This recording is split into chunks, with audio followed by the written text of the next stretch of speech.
Hello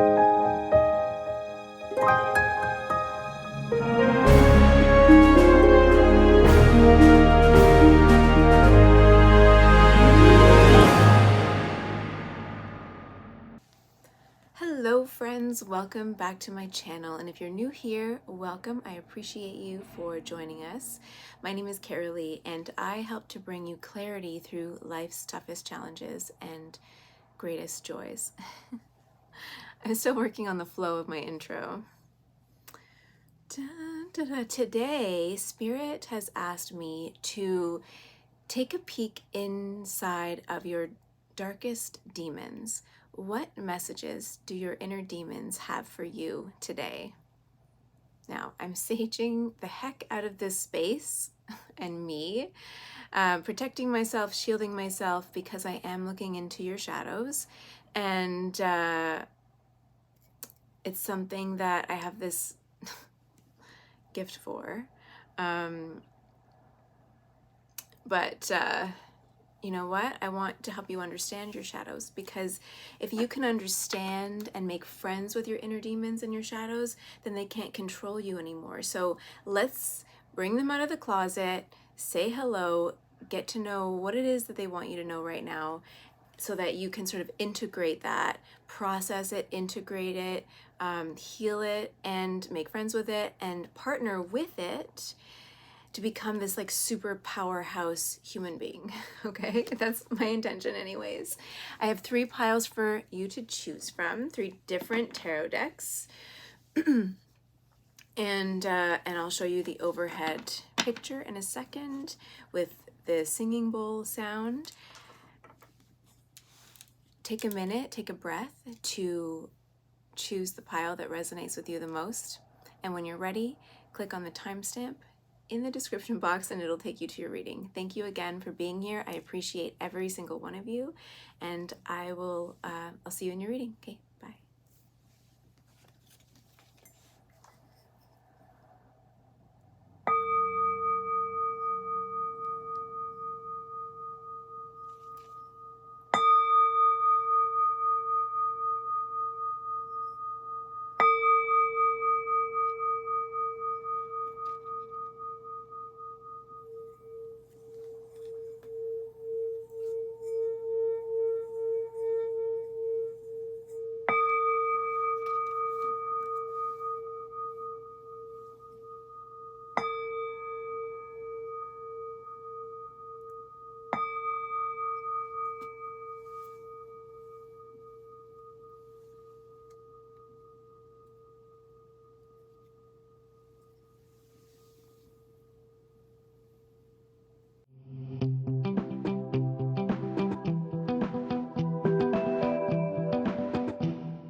Hey pile 1, welcome to your reading.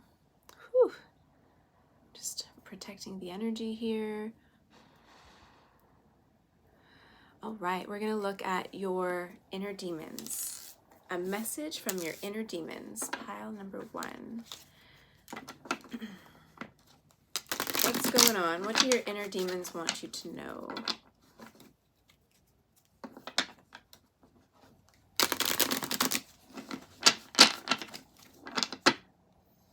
One, 2, 3 on the clock. 1:23. You know, I have to say, I just recorded a whole reading for you, and then I realized I was reading. I don't use this deck very often, and I saw one of the cards, and I looked at it wrong, and I think I was meant to see it incorrectly, but then I felt really bad. I was like, oh God, does that throw off the whole message then? So I didn't want to give you the wrong message, and so I'm redoing your reading right now. Okay. So what is it that Spirit or your inner demons want you to know?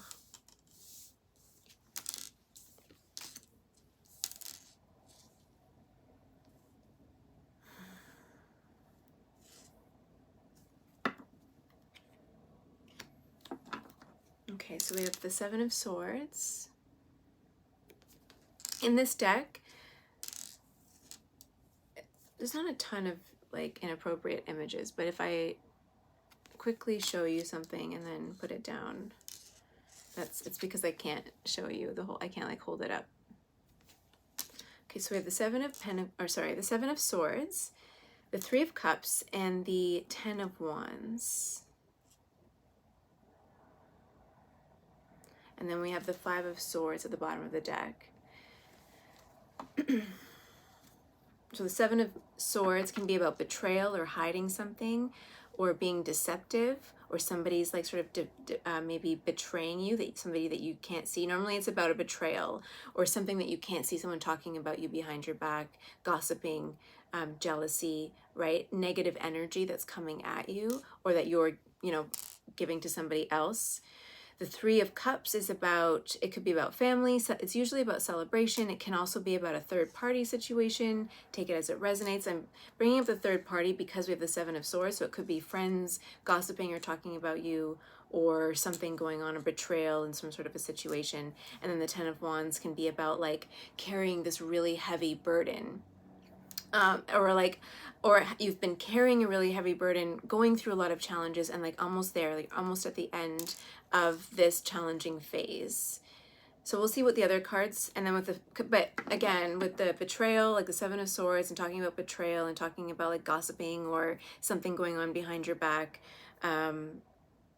or even you betraying yourself, it could be, because we have the Five of Swords. Can be the self-sabotage card. It's also, again, it's similar to the Seven of Swords, where it's like sabotaging yourself, sabotaging other people, connections. It can also be about fighting unnecessary battles, right? In the ego, it's also the card of ego.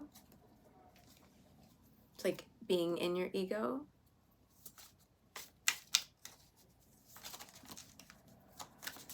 I'll pull a couple more cards and then we'll get into the message. What does pile one's inner demons want them to know or see?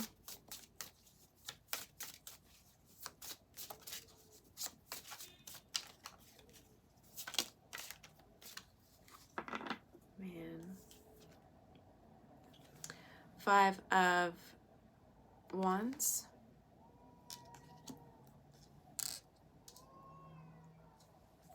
Queen of Cups.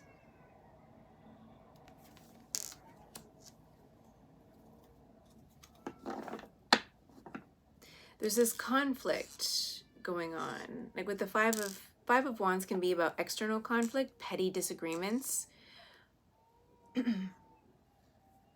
like just drama. It's unnecessary too. It's usually just like petty things, not like big, huge tower moments, but like just fighting and disagreements and just not being on the same page and just constant like nitpicking. That what I'm getting with this, with the energy of this card, if you really look at it, it's just like petty disagreements, arguing, drama, right? Like icky energy.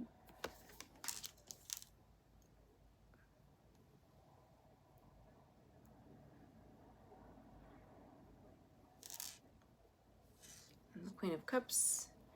Nine of Pentacles at the bottom of the deck. Nine of Pentacles at the bottom of the deck. And then the Empress underneath of that. With the Queen of Cups. That all came out with the Queen of Cups.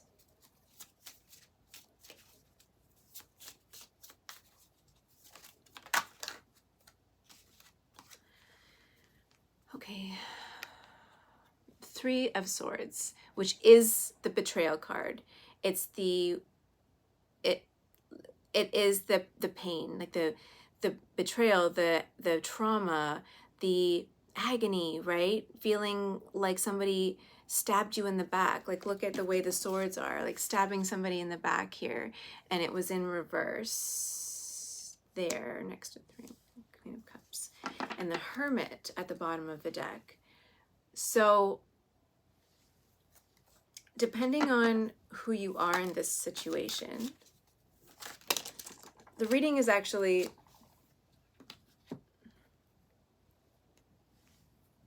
King of Swords. Okay, so that's like a message for after. I'll put that right there. And the Sun at the bottom. So I'll leave this And I'll tell you what those are in a second.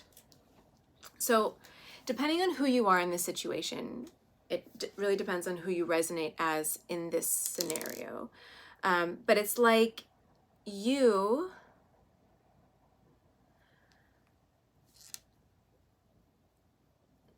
somebody betrayed somebody. And I believe that there is, hold on, I'm gonna just put these cards there and clarify this. Did I bring the other? Okay. And then clarify the Three of Cups. King of Cups.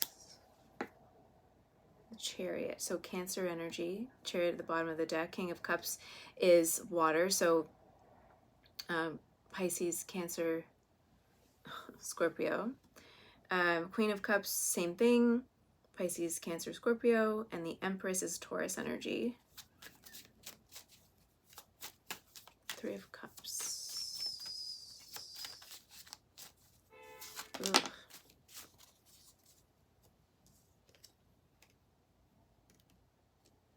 Six of Cups. Eight of Pentacles. Three of Wands. Eight of Cups. Six of Cups. I'll just show you the cards and then we'll talk about it. Eight of Pentacles and the Three of Wands here. And then the Eight of Cups at the bottom of the deck here. Oops. Okay. So I'm going to leave those over here. It's like, okay, so you are this person. The Three of Cups is the Six of Cups energy here. So I have a feeling, and take what resonates and leave the rest, and it depends on who you are in this situation, right? Whether you're the Queen of Cups, and she was clarified by the Empress. It's almost as if there's a third-party situation that you've put yourself into, the King of Cups coming on top of the Three of Cups and the Six of Cups, and the Seven of Swords energy. It's like you betrayed the Queen of Cups, the Empress, in this situation. If you resonate as the Queen of Cups in this situation, then it's vice versa. Like this King of Cups energy betrayed you in some way, or something happened there, or is keeping something or hiding something from you, or you're hiding something from this Queen of Cups energy. There's something where this Three of Cups person who is, I believe, a third party or a friend or something like that. It could be a friend, but because we have the betrayal card there, and we have the self-sabotage card, and all of these like really, and then the Three of Swords in reverse is definitely like a betrayal, you know, an affair, abuse of power, that kind of thing. And she was like stabbed in the back. So it's like, and this Three of Cups energy was clarified by the Six of Cups, Eight of Pentacles, and the Three of Wands.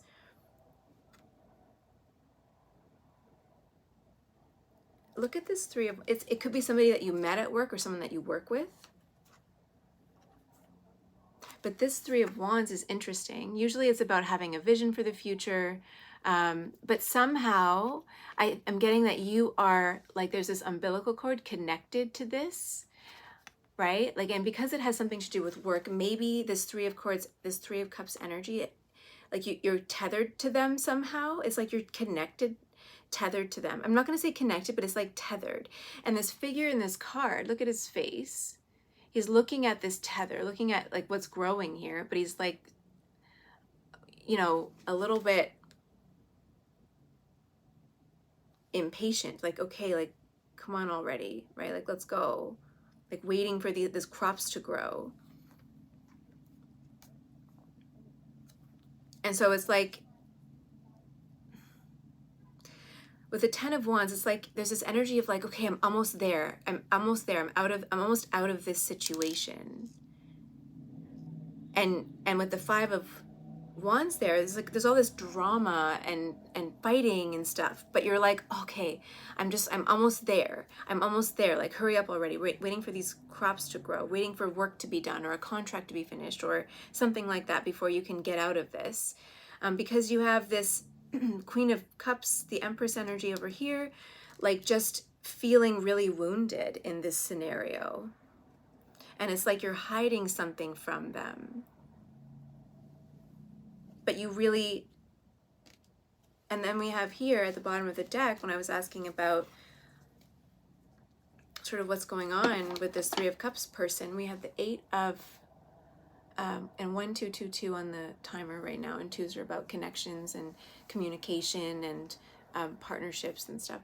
So we have the Eight of Cups is about walking away from something, and then underneath of that is the 10 of Cups. And then underneath of that is the Three of Pentacles, which can also talk about a third-party situation or cooperation, working with somebody. But it's almost as if, like, you're I'm getting the energy of, like, anticipating walking away from something towards something that you actually really want, that's more fulfilling for you. Because this scenario that you're in with this Three of Cups, like betrayal, hiding something, secrecy, feeling overwhelmed, you know, like with the situation, feeling like really exhausted. The 10 of Wands is also this card of exhaustion. Like, when is this over? When is this going to be over? And the 5 of Wands is just like, when is this fighting, like this drama in my life going to be over? I'm tired of it. Like, I'm exhausted. I'm tired of it. But like with the Three of Wands here, this particular one, you know, normally the Three of Wands is looking off into the vista and this beautiful vision of the future, and, you know, anticipating this wonderful future that's coming towards you. But this card, it looks like this figure is just like, okay, like, when is this going to be ready? Like, when is my harvest going to be done so I can leave? Energy. In the meantime, while that's all going on, okay, there's these cards. This is like the end of this scenario, so they want me to wait. But it's like, in the meantime, this Queen of Cups, Empress energy. And then we have also mirroring cards, or we have the King of Cups and the Queen of Cups. So the two of you could be divine counterparts, twin flames, because we have the same suit. Court cards with the Empress. Maybe you guys were married. Maybe you guys have a kid together with the Empress. Maybe she's the mother. The Empress is the mother card, so maybe she's like the mother of your child, or you see her as a very mothering person, a very nurturing person, someone that you maybe would want to have kids with. And meanwhile, she's like wounded. She's like hurting big time over here while you're dealing with this situation over here. And with the Three of Swords in reverse, like, it's not just feeling sad, it's like feeling like in agony, like agonizing over this situation. And like, she's, what is that? The Nine of Cups. She's like hoping and praying and wishing with the genie. Like, this card has a genie coming out of the lamp there. Like, she's just like, I wish for,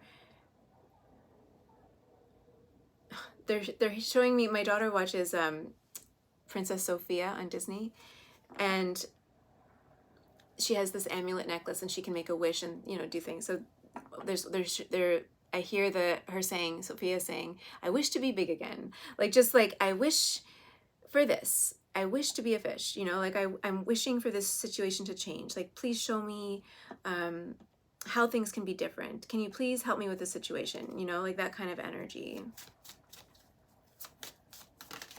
Like wishing on a star almost with that card.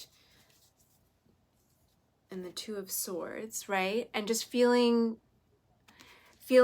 helpless, like feeling like this person doesn't know where to go. It could be you too. You could be mirroring each other.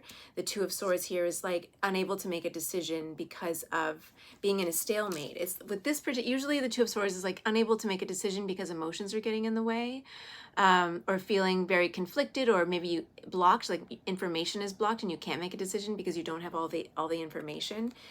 But this card, this deck particular, this looks like being at a crossroads or at a stalemate with somebody else and not having the power to do anything about it. Like hoping and wishing on a star, but not having any power to make the change, to do anything in this situation. Aww.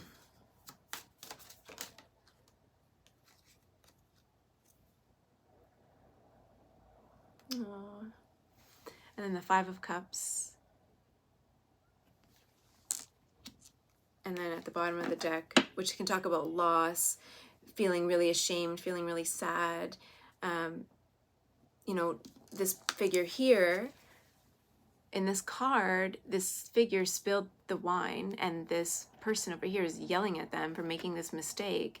And this person's just like, I don't want to hear it, la la la la la, I don't want to hear it, ignoring it, not being accountable, not being responsible for what they did in this situation. And the other person's upset and angry and frustrated, and this person's just like, la la la la la, I don't want to hear it, right? And that can also be very frustrating. But like, okay, so this is supposed to be, and then, yeah, with the Two of Cups at the bottom of the deck, which is partnership, connections. Sometimes intimate, sometimes it's work-related, but partnerships, connections. It could be like an equal partnership, equal give and take, right? Typically, that's what it's about. Okay, so what is it? So your inner demons, what exactly are your inner demons trying to tell you in this situation? What do they want to tell you?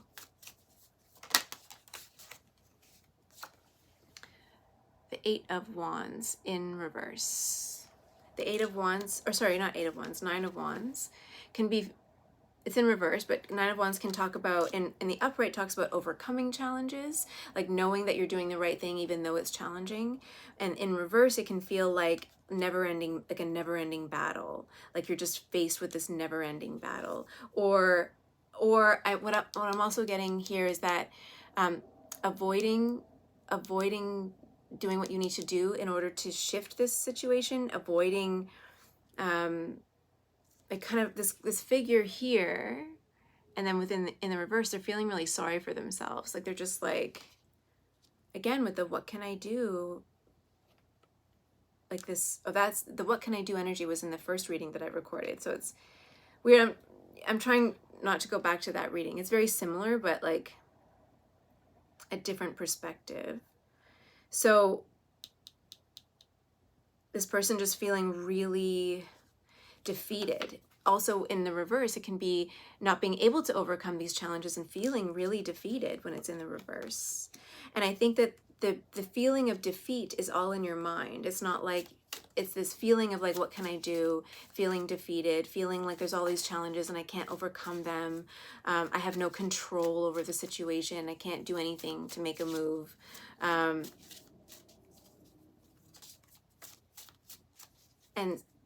okay, so let's get another card here. Oh, flew down at the bottom of the deck. The Hierophant. What they're saying is, let me get this other card that fell. Aww. Ten of Cups fell on the ground.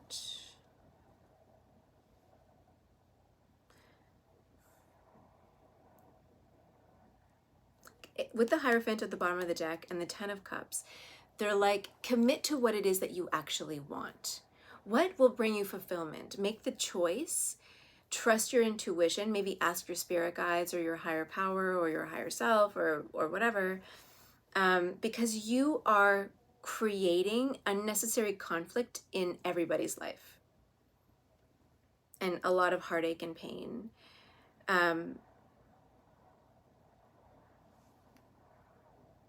It can also mean focus, like when I'm talking to like the King of Cups energy here, but if I'm talking to the Queen of Cups, the Empress energy in this situation, you know, I think that what Spirit wants you to know, if you're the Empress coming here, watching this video, or the Queen of Cups, you're like making all these wishes and you're feeling like there's nothing I can do.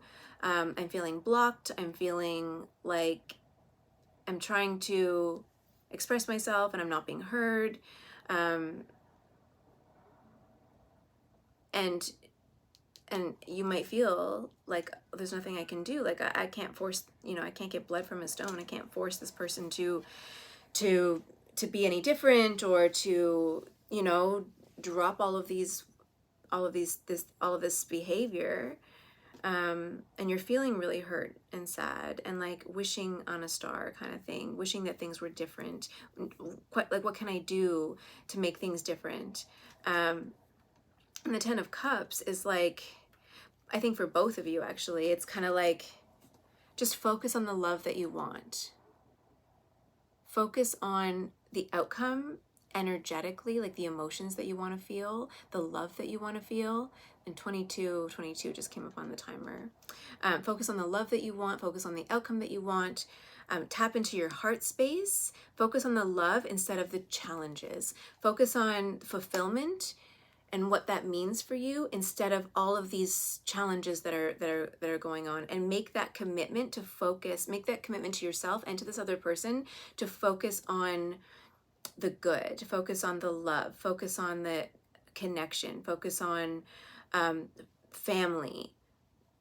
If you have a family, and there's family in this card, and I just saw 2255 on the timer, and that's like changes in connections. Change the way you look at this connection, change the way you engage with this connection, right? There's a softening that needs to happen, I think, from both of your sides, right? Especially looking at this card, right? It's like this figure spilled, like I was showing you the Five of Cups. It's usually the Five of Cups, or the figure kind of looking at all these spilled cups, feeling really sad and ashamed and sorrowful for what happened. But this one, this like guy spilled the cups, and this person's yelling at him, right? Nitpicking and just like berating this person. This person's like, I don't want to hear it. And it's like, when you get into that kind of an energy in these connections, people don't want to listen, right? So you also, even in your anger, even in your frustration, choose to approach the other person in a different way, right? And we're talking about demons, which are born from traumas and painful past experiences. So this person, I feel like this person feels like the King of Cups energy felt as though they were doing something, right? There's a lot of work. The Eight of Pentacles, the Wands energy, like really working for something, working really hard, feeling really exhausted, thinking that they were doing the right thing, and maybe having a little fun in the process, right?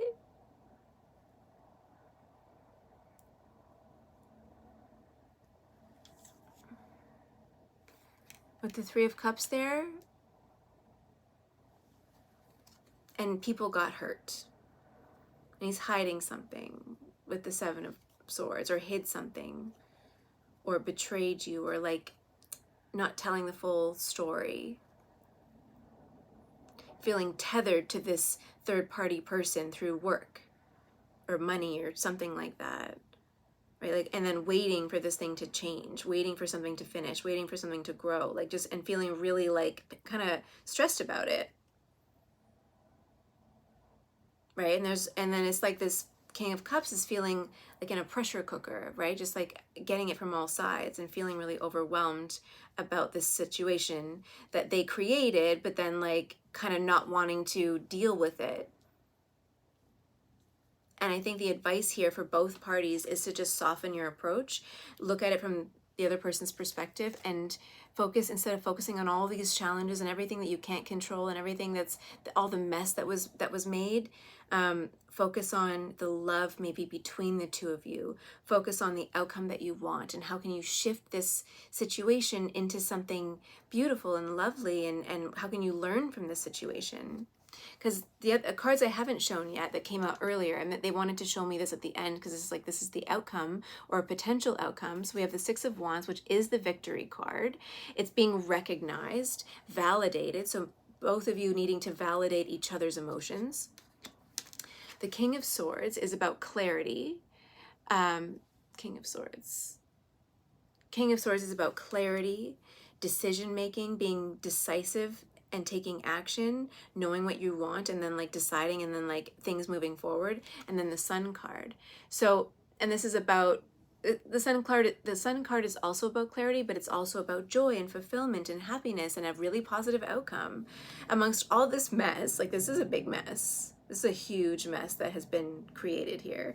And a lot of wounding, right? A lot of pain, a lot of sorrow, a lot of suffering going on, I think, for both of you. And right, I think Spirit is saying, make the higher level commitment, make a commitment to what it is that you want, truly want, making the decision to choose that thing, whatever it is, and knowing that you're going to be successful. Like, I really think that the way to shift this for you, if you're the king of cups in this scenario, is to make a decision, to really be decisive and cut off whatever needs to be cut off, like cutting off this umbilical cord, this tether that you're tethered to this. I just saw 2727 on the timer. Like, cut the umbilical cord from this Three of Cups, from the, they're saying friends with benefits situationship maybe. But it's like, cut the tether, because until you do, nothing's going to move forward. Like, you're just going to be still continuously tethered to that situation. And then this will continue to spiral out of control.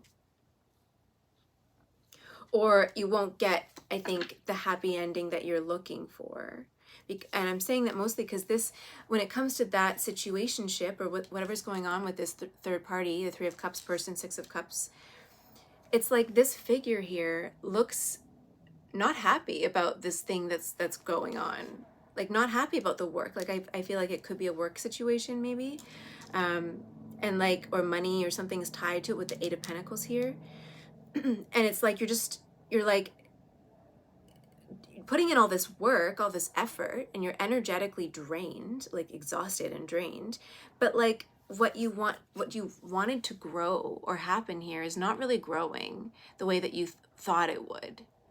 Or it's taking a really long time, or you're not satisfied with it. It just doesn't, it's not what you thought that it was going to be maybe. Or because of the circumstances, it turned into something that you weren't expecting or didn't want it to turn into this situation. And I'm just hearing like it just spiraled out of control. So your inner demons are telling you, like, actually, let's get one clarifier about like, what exactly are the inner demons, pile one's inner demons saying? Take action. Knight of Wands. Like, you have to take decisive action, inspired action towards something that you want. Your demons, your inner darkness, are from the traumas that you experienced. So look at the scenario from that perspective.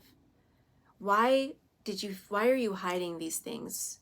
Why did you end up in this situation with this third party? Right? What is it that it benefits you? How did it make you feel? I think is an important thing about, like, what were you going through when this situation happened? Because in third-party situations, in affairs of the heart, right, in those types of things, it's never any one person's fault. Usually it's like a domino effect of things happening, and then it just kind of leads to something, right? And you're like, oh, how did we get here? So take a step back and really look at, okay, how did I get here? What inner feelings was I either avoiding or trying to fill? Like, what void was I trying to fill, or what feelings was I running away from that led me into this situation? Or what was I trying to achieve, and like, how did I get to this spot where I'm not happy? So in order to get happy, Spirit is saying with the Knight of Wands is very passionate and motivated and excited, and is very charismatic and fueled with energy, like getting that energy back. Right? Reclaim your power and go after what it is that you want. And again, we have the Hierophant at the bottom of the deck, which is the higher level of commitment card. And then the Four of Wands here, which is the 1111 card. It's also the Twin Flame card. And we have the Two Cups cards, the two King of Cups and the Queen of Cups. So, and it's also the Marriage card. So it could be about, right, like heading towards, like making moves towards this commitment. And it's funny because in pile number sorry, this is pile 1, but when I was recording this pile initially, before I decided to re-record it, the Four of Cups and the Cups energies, like the Queen of Cups was there, and all these Cups energies were there, and then the Four of Wands was there as well. So it's kind of the same message, only told in a different way. So it's like, make the effort and go after what it is that you want. If it's this person, if it's truly this Queen of Cups, this Empress, if you truly want this person, go after it. If it's this third party person, go after that. But make a decision.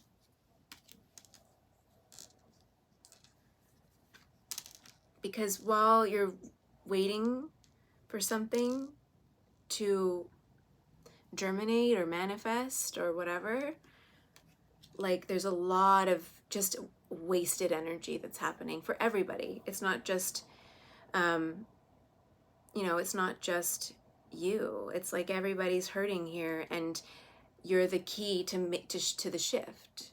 And your demons are the ones keeping you stuck.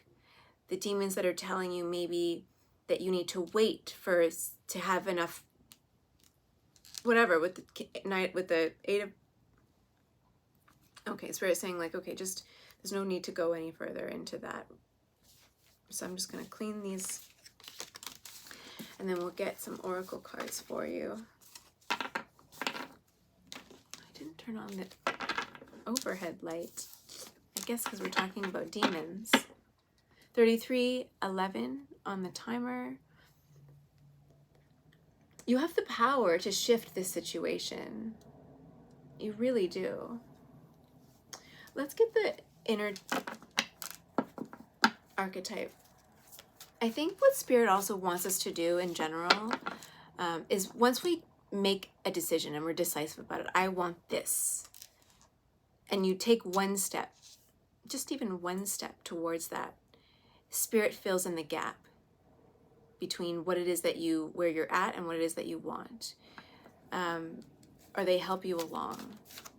But we have to make a decision, and we have to be really decisive about it and say, because then when you make a decision and you're like, I want this, and then you take a step, you clear away everything else. Everything else kind of falls away, or Spirit helps you clear all that stuff out. Okay. A message from their inner demons. Rebel. Get one more. And Prince. Okay, we'll get those two. Rebel.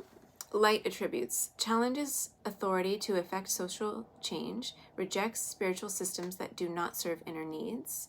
Shadow attributes. Rejects legitimate authority out of anger. Rebels out of peer pressure or fashion.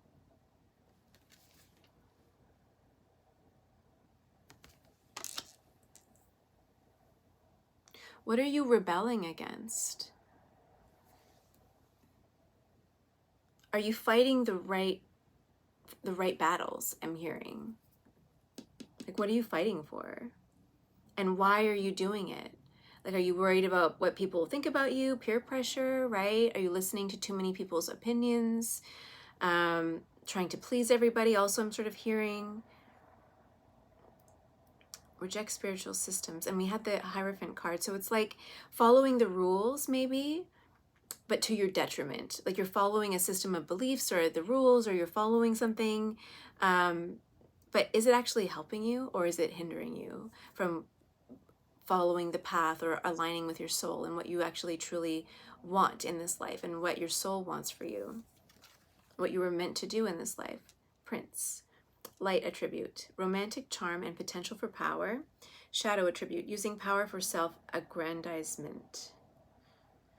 So the Prince is like the Prince of Cups, this card here. It's like, in their light aspect, the Prince of Cups brings a lot of love and charm and flirtatiousness, and, you know, it's like dating and being playful and that. And then in the shadow, they're very, like the Seven of Swords, they're sneaky, and they're out for their own gain and only caring about their own, like, feeling good, right? Filling that inner void with love and and vices and whatever, so that they feel good, but leaving other people to kind of not feel so good, right? So I think it's like, who do you want to be in this scenario? How do you want to energetically show up in this situation? Okay.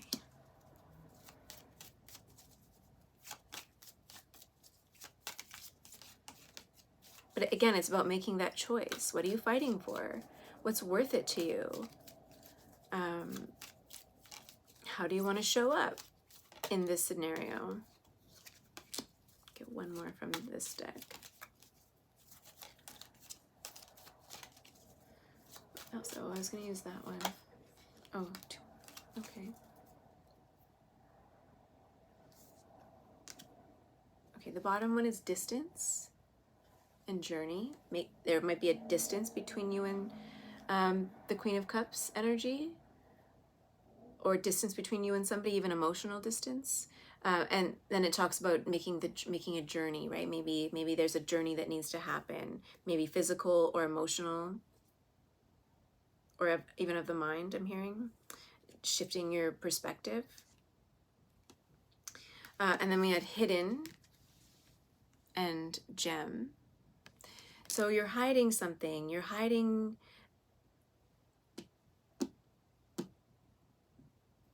something that's very precious to you in this situation. It's almost like this gem is so precious and that this figure doesn't even want to look at it. Like, it's so bright, it's so light, it's so precious. I'm hearing precious, precious, like my precious. Like trying to keep it all to yourself and hiding it away almost. But also like just she's almost afraid of it. And Spirit, in this image, Spirit's like almost like offering it. These little twinkles here are like your spirit guides, right? Kind of bringing this gem to you, and you're like almost afraid of the light. Like too timid, right? Not wanting to dim its light or to tarnish it. And then we have the success, but also pride with the crown. Like, don't let your pride get in the way of your success. Endings and new beginnings. It's up to you. It's the wheel, right? Endings and beginnings, right? Things can shift at any time, but it's up to you to, choose what you're fighting for, show up in the energy that you want to show up for. Don't be afraid of good, I think, is that strong message here. Maybe you've been really hurt in the past by romantic partners or by family, or growing up and having this like inner abandonment wound, and being really afraid of good things, like feeling unworthy of it or feeling like they don't even exist. Like, how is this even possible? The success and pride, again, it's just mostly pride there. I'm seeing, like, don't let your pride get in the way, and that you have control. You can take the wheel. I'm hearing like, Jesus, take the wheel. Maybe even asking Jesus, or asking your guides or your higher power or source or whatever to please take the wheel. Help me. Like, please help me in this situation. Okay, one card from here. A message from their inner demons about how to maybe shift the situation for everybody's highest good, or for their highest good, for pile number one's highest good. How can they shift the situation?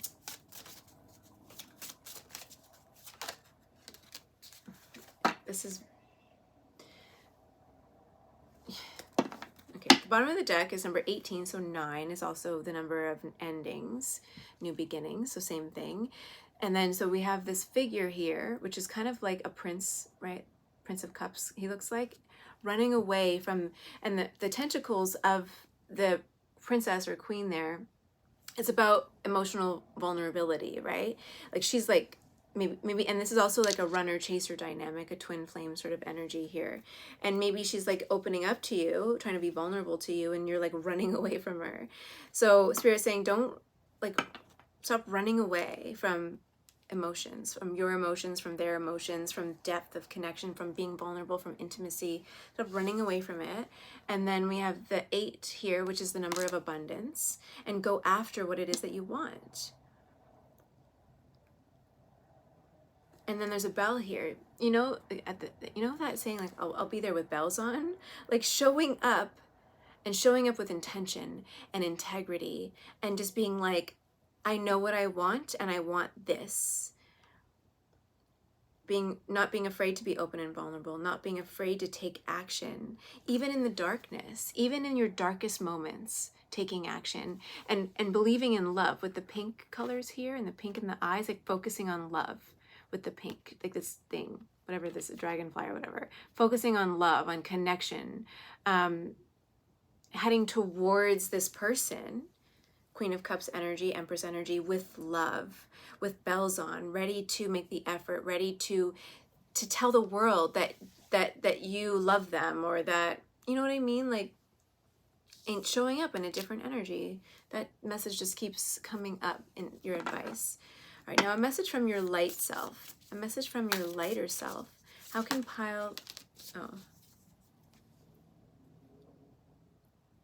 Okay, at the bottom of the deck we have Warrior Woman. Have you answered your deepest calling?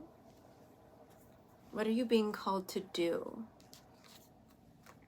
Keepers of the earth, you are not alone. Ancient ancestors stand beside you. So rely on your spirit guides, ancestors, maybe even an ancestor is with you. We have this figure here up at the top above this person praying for guidance.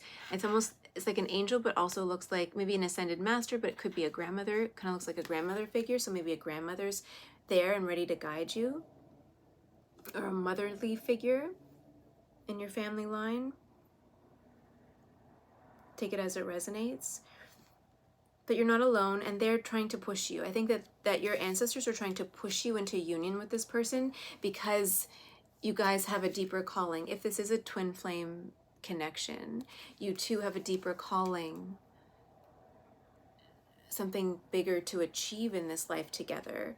But you're still working through your own pride and your own demons, right? Born from the traumas and the painful experiences that you've had, and making mistakes like that Five of Cups. I put the cards back in, but the Five of Cups that we saw, where the figures just sort of like knock the wine over and like la la la la la, not being accountable, not taking responsibility, right? The other person, showing up as this like nitpicky sort of, chastising energy. So I think, yeah, again, the two of you needing to shift the energy, and like, how do both of you want to show up in this connection? But this is a reading for you, and so that's like if the feminine energy or Queen of Cups energy is watching. But for you, this is like taking action, inspired action towards what it is that you want, if this person is the one that you want, and asking for help from your guides. And they're there waiting for you to ask for help so that they can come in and move this along.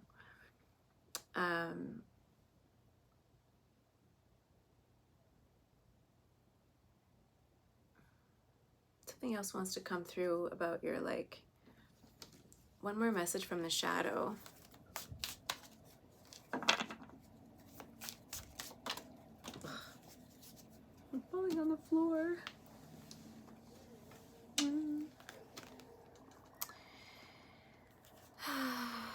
Just let go of the fear. 9 of Swords, 10 of Swords. Like, oh my God, you're all in your head about this. You're all in your head. Stop it. Just stop. Your shadow is like, we are controlling you because you're stuck in your head about this situation. You're fearing, you're not sleeping, you're worrying so much about this. 10 of Swords, like you're worrying about maybe the betrayal, because typically the 10 of Swords has like all these 10 swords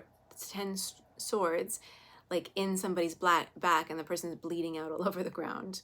It's not funny, but like that's what it is. So, but this person is trapped in a box by their own fears. You're betraying yourself. Like this card, this deck is interesting because it has a little bit of a different take on the Rider-Waite, the traditional deck. But this is like, instead of, you abandoned, maybe we looked at the 7 of Swords there, you betrayed somebody, or not telling the whole truth, or there's something like unspoken, or hiding things even from yourself, like maybe even hiding your own feelings from yourself.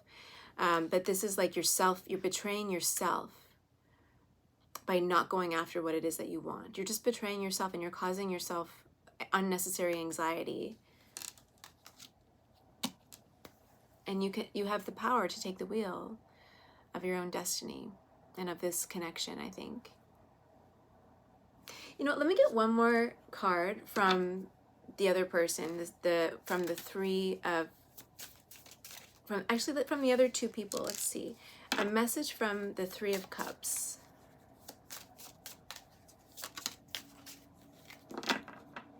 The third party here. A message from the Three of Cups. The third party person.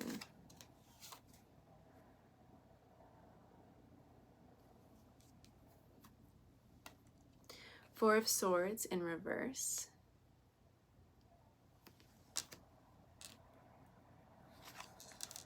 And the Knight of Wands. Like, they're also anxiously waiting for you to do something. This is their higher self talking. Like, they're like anxious. The Four of Swords in reverse is a very anxious energy. Usually the Four of Swords upright is like resting and restorative energy and taking time out for yourself. But they're like anxiously waiting for you to make a move. And they're also hurting with the Three of Swords. Sorry, Three of Swords, you know? It's like they're anticipating being hurt. Like, just do it already, I'm hearing. Just do it already. Oh, God. Like, that's such a sad place to be in. Because if this is a third-party situation that they've gotten to, someone you met at work, right? And they put themselves in this work or whatever, and they put themselves into this third-party situation, they, you know, they know intuitively that, like, where you're at, where your heart's at. They already know.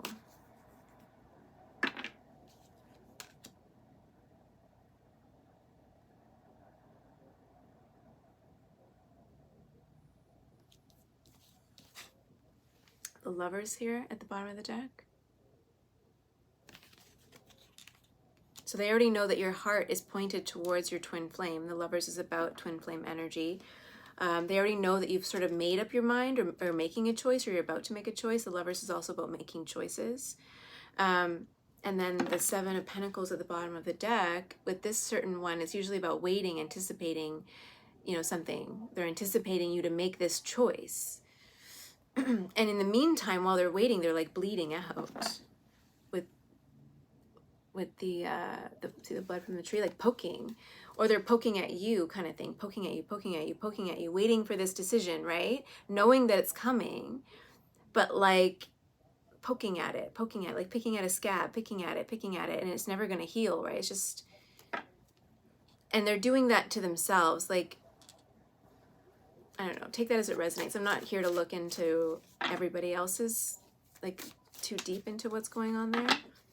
All right, so let's get a message now from the the Queen of Cups energy, the Queen of Cups Empress. Six of Wands again. Victory, success. At the bottom of the deck, we have the Eight of Wands. And this is about communication or a message, or like they're like doing something here, working, doing la la la, living their life, and then they're waiting, or there's like this message coming in. So either they're, you know, they want to message you, or they're waiting for you to message them. A message, oh, that's too many cards. A message from Queen of Cups energy. Okay, the Ace of Pentacles. All I'm hearing that, is it Selena Gomez song that she's like, come and get it? That song, Come and Get It? That's what I'm hearing. Like, just come and get it. Like, here, I have your pentacle right here. Like, look at this dragon. This dragon's holding on to this pentacle and is like, okay, I got it. I'm holding it for you. Let's go. Like, come and get it. Like, come and collect it. Come and collect your reward, or your pentacle or thing. A message from your Queen of Cups energy.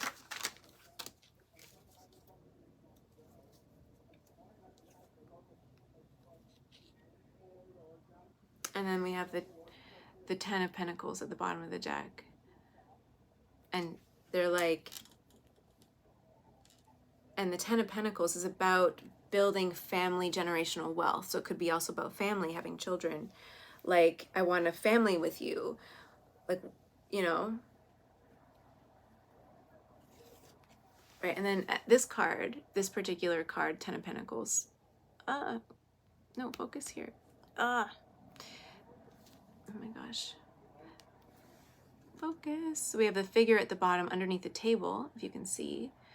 Right, and these two players playing a game of chess on the person's back or behind their back. And it's almost as if this is you, right? Like you're right there, but you're not there. Like a shadow, almost. And because we have the Empress card that came out, this could be like if you do have children together, it could be the Queen of Cups and your kid like playing games, they're hanging out, and you're like there, but you're not there, right? You're feeling really sad and ashamed, and I'm hearing worthless, and feeling really upset about this situation.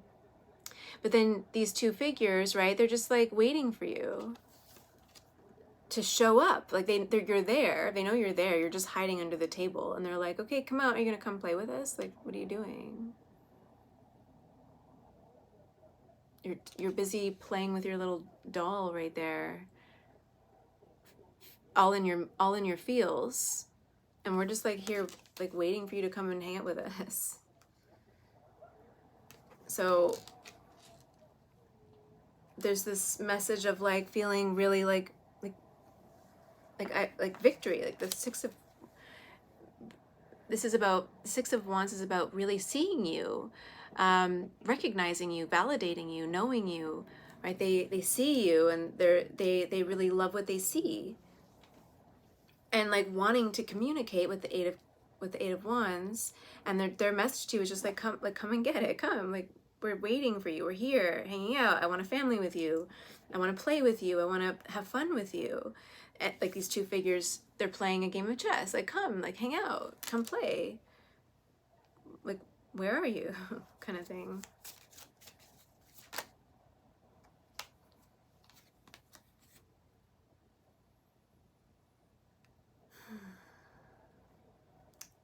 Okay, and this is the final message that I'm going to give you, and then I'll end it here.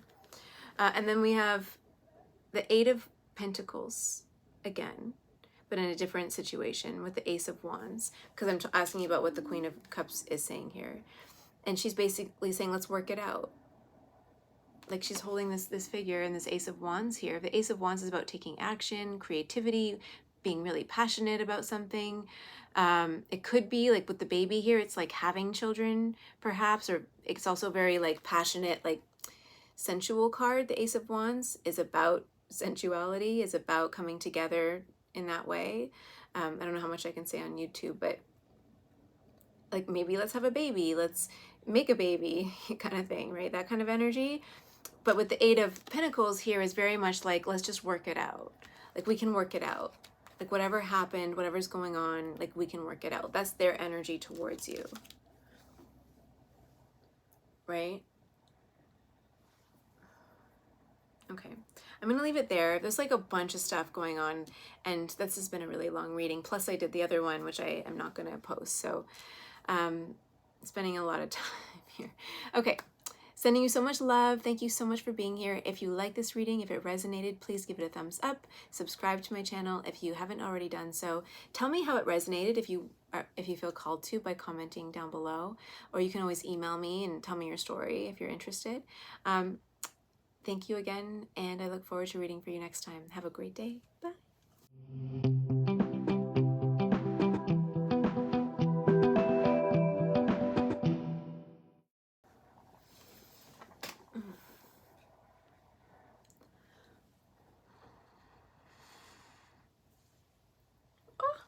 Oh my God, smoke got in my eye. Oh my gosh. Oh, that hasn't happened yet. Okay, like in these readings, this new style that I'm doing. All right, pile number 2. Welcome to your reading.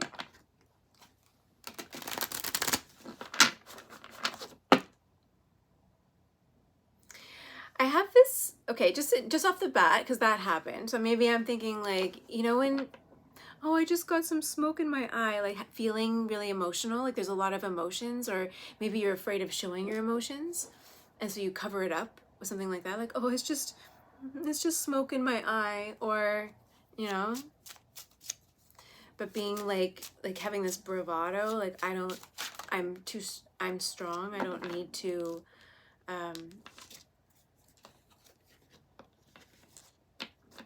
if you're masculine energy watching, like men don't cry kind of energy. Or being afraid to show your emotions or give in to your emotions. Oh my gosh, okay, the death card. 122 on the timer, death. Okay, messages from your inner demons.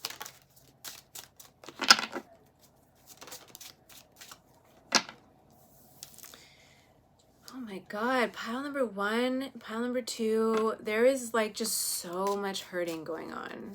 This might be in a different way, so let's see what's going on here. Pile number 2, a message from your inner demons. Death, 3 of Swords, like, man, the wounding. Knight of Cups. Did I show you the 3 of Swords? 3 of Swords. Knight of Cups.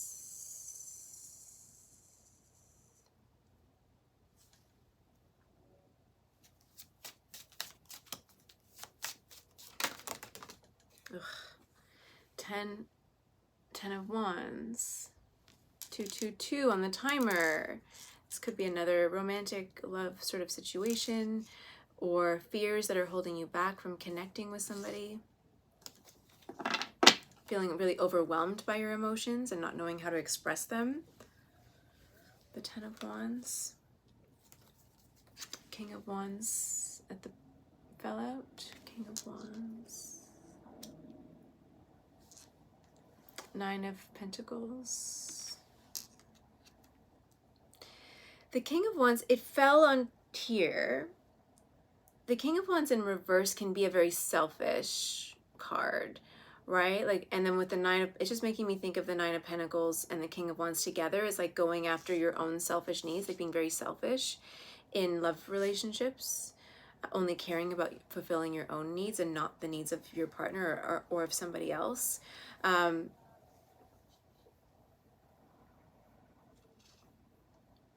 They can also be very condescending and like, I hear there's spirit saying ridicule, like very, like they ridicule other people a lot, or put people down.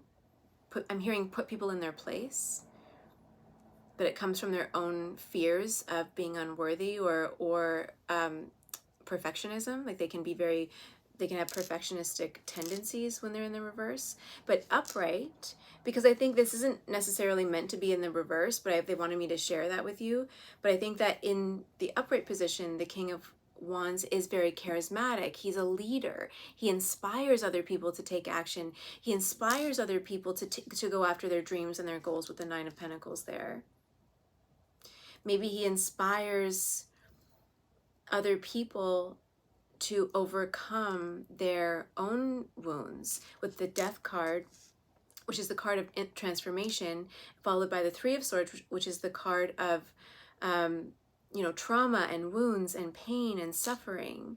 So, and then with the Knight of Cups, followed by the 10 of Wands, this is like helping other people, offering other people a way out of their own suffering, almost, I'm getting.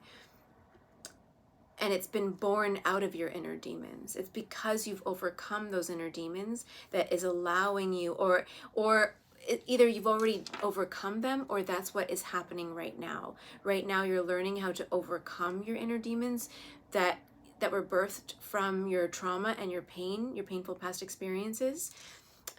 You're overcoming that, learning a lot about yourself, and becoming a King of Wands energy, becoming a leader, becoming the person who inspires other people to step out of their traumas, out of their wounds, out of their pain, so that they can bring something really great to the world, so they can offer with the Knight of Cups, which is about offering your services, helping other people. It's like, it could be the cup of love, but it's also about, you know, what do you bring to the table, offering something, offering your help, support, love, compassion, right? Two people who are going through a really hard time with the Ten of Wands there, helping them come out of their pain, out of their struggles. 555 on the timer right now, so big, powerful changes, helping them transform their lives. See how this person, this figure is coming out of this black cat, coming out of maybe a really dark period, coming out of their superstitions, coming out of their bad luck even, or seemingly bad luck.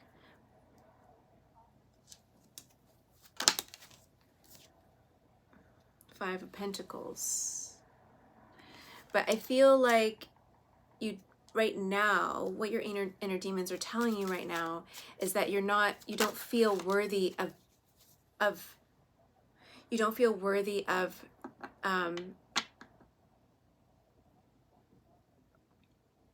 there's another message coming in.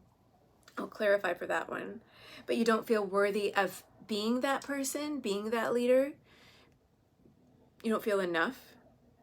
Sorry.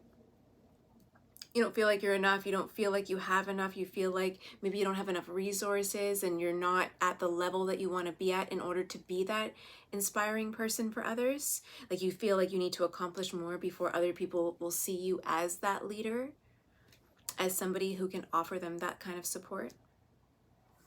And then the Six of Swords came out, which is the card of like moving, like actual physical movement, or moving out of this energy of the feeling of lack, feeling not enough, feeling abandoned, feeling wounded, feeling like I don't have enough or I can't offer enough. I'm not able to offer enough, but moving out of that energy.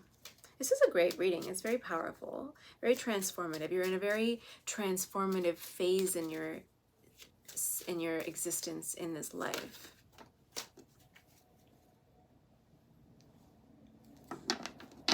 Ten of Swords at the bottom of the deck.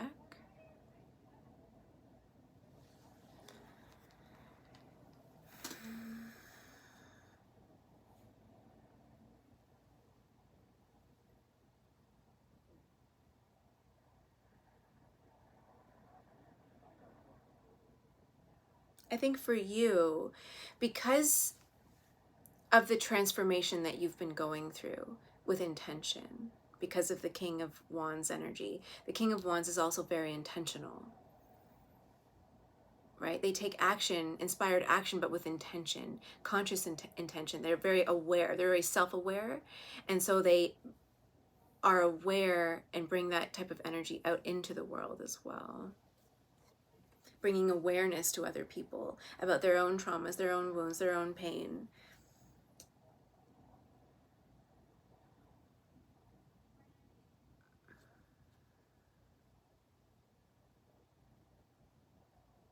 But with the Ten of Swords at the bottom of the deck, it's almost as if, like, all of the wounding, like, this is over. You've done what you needed to do to transform your inner wounds, to transform that pain, to integrate your demons.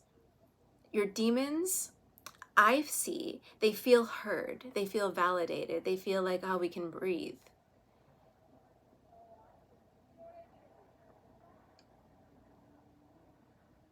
And yet there's something where maybe you don't necessarily feel like you're there yet, or maybe you're not really satisfied with the progress that you've made in your life, maybe.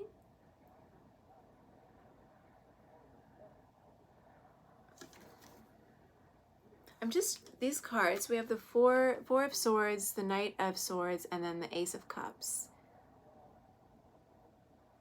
I feel like Spirit is saying, like your higher self, your spirit, or even your inner demons are saying, like, just relax, because there's an offer coming in for you, or a message.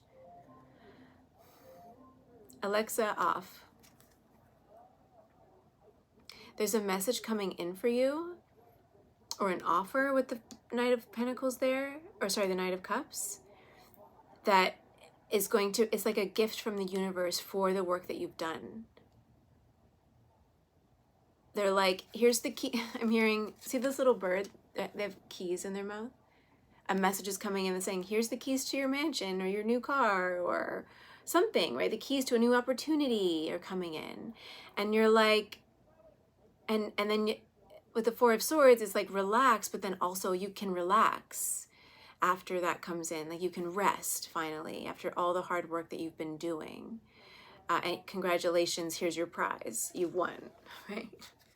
You won the game of life. Good job. You've overcome so much pain, so much wounding, but not only did you overcome the pain yourself, but you're using your knowledge of how to overcome, because you've done it, to transform other people's lives. And you might not feel like you're deserving or you're ready or you have enough, but Spirit wants you to know that like it's coming. Your reward for the hard work that you've been doing and you have done for yourself is coming. And it's going to take you on a journey with the Six of Swords here, the Ace of Pentacles and the Six of Swords. It's like it's going to take you on a journey, on an unexpected journey I'm hearing.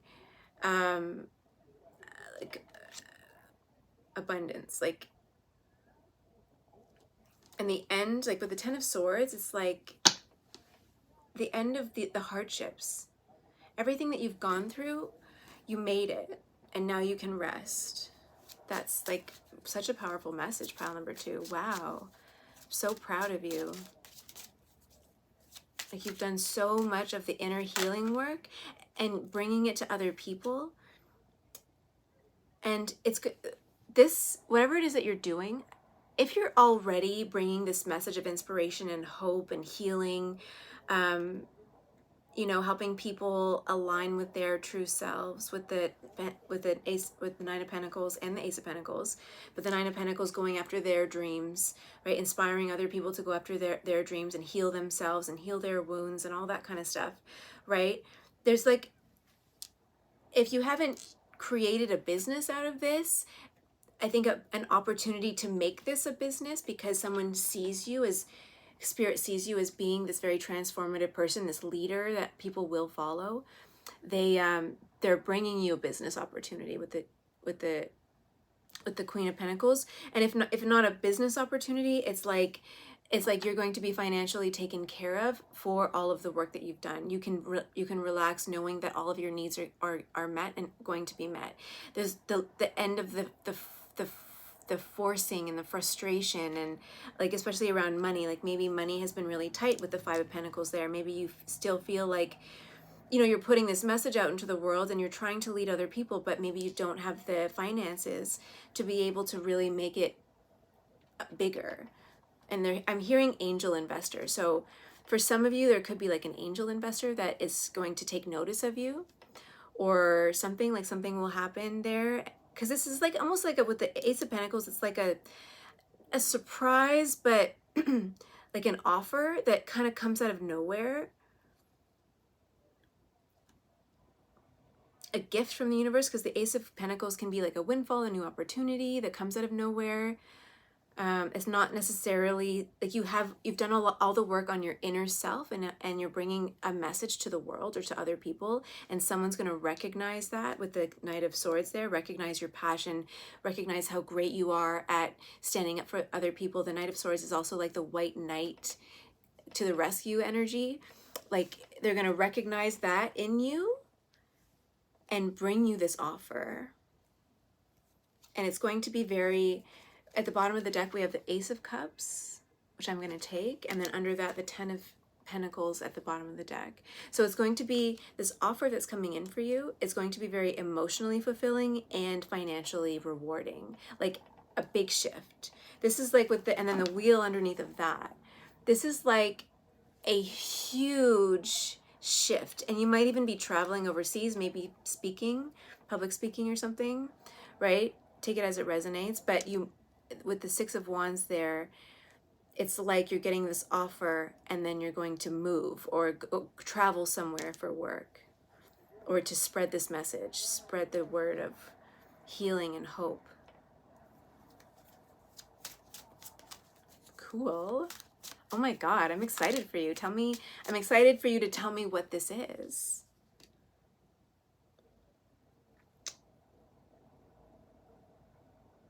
Okay, I didn't even ask a question, so I'm not going to go there. Let's see. Ooh, you've overcome so much. With the Three of Swords, so much pain, so much trauma. People have messed with you. Like messed with your mind, messed with your heart, messed with your body also.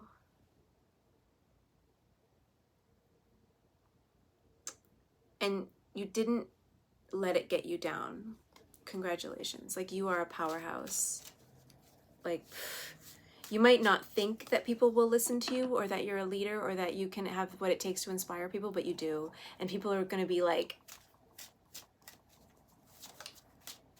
just in love with your, I just see like someone, okay, they're showing me, take this as it resonates, but they're showing me like Mother Mary's figure. You know how she has like the halo around her whole body, not just her head, her whole aura, her whole energy vibrates with love and compassion. Like, she has so much love and compassion for the wounded, for people who've gone through hard times, who are really doing what they need to do to lift themselves out of it. And she wants to help, like, bring you even closer to God, or closer to your higher self, or the universe, or source, or your higher power. Take it as it resonates. She wants to lift you up and out of that. And so this is the energy that I get from you. Like, just your whole aura is vibrating right now. And like, it's because you've done so much of this inner healing work, regulating your body, mind, resolving the trauma, integrating your demons, your wounds into yourself, into your purpose. You've done it. You did exactly what you came here to do in this life, through what was fated, these pains, painful past experiences. Like, they're saying, like, you've made it. We're so proud of you. Like, we threw so much at you, and like, you just took it on one thing at a time. And like, oh my God, you guys, look at this. Look, oh my God. The Fool. And the Fool came out, and then at the bottom of the deck, the Sun. Holy cow. Like, and then the Strength underneath of that, but the Fool and the Sun. A brand new beginning. Don't worry about a thing. What's the Bob Marley song? Don't worry, be happy. Like, three little birds preach by my doorstep, singing sweet songs, a message that's pure and true. This is my message to you. Don't worry about a thing, 'cause every little thing is gonna be alright. Singing, don't worry about a thing, 'cause every little thing is gonna be alright. Okay. Whew. Okay. Yeah, that's it. That's it. That's your message. And then Page of Swords and the Eight of Cups. A message is coming in. It's going to take you on a journey. And that's just a reiteration of what I've already said. You're going to leave behind, like, this life with the Fool card. You're leaving behind, you know, something that's comfortable. You're not unhappy with it, but you're going to leave that behind and head off on this journey, this new beginning, a brand new life. And it's like, congratulations, here's your prize. You've won a brand new car. Or I don't think it's something as mundane as that. I think it's like a whole new package life. Here you go. Here's a box wrapped up with a bow. You did it. You're amazing. Respect. That is the message I'm getting. It's so powerful. It's so clear. And I was going to pull all these oracle cards, but I don't know what to do, because message is so clear. Let's pull one from the Work Your Light Oracle deck. Let's check in with the light and what the light has to say about this magic. Magic, you are magic. You tapped into your magic. You deconditioned from your painful experiences, aligned with yourself, your true self, and tapped into your magic. You are magical, amazing. Yeah, you passed the test. I am so excited for you. I was expecting these to get really dark, but this is so cool. Look at this. Pillar of light, your vibration is rising. You are the oracle. You are a mother effing oracle. Look at this. People are going to flock to you for guidance. If, like, you don't see it. I don't think you see this coming, but you're like this big ball of light. And then, like, I just see it. Like, it's holy cow, you are like the Mother Mary. Or take it as it resonates, apply it to somebody else. I don't like to use Jesus because, like, then people are like, oh, you're the second coming or Jesus returns or whatever. I'm like, I don't know about that. But then how can Jesus be an ascended master at the same time, right? I don't know. Doesn't make any sense. But not everything needs to make sense in the Matrix, right? Okay. The initiation, rite of passage, crossing the threshold. Bam! Lightning crashes, an old mother dies. Oh, I listened to that song yesterday and it just made me cry. I'm gonna listen to it after I'm done this. The initiation, rite of passage, crossing the threshold. Dude, like, it's almost like there's jewels. Like the road ahead is paved with jewels. Can you see? Like, you can't really see, it's hidden. There's jewels encrusted on the other side in the mountains.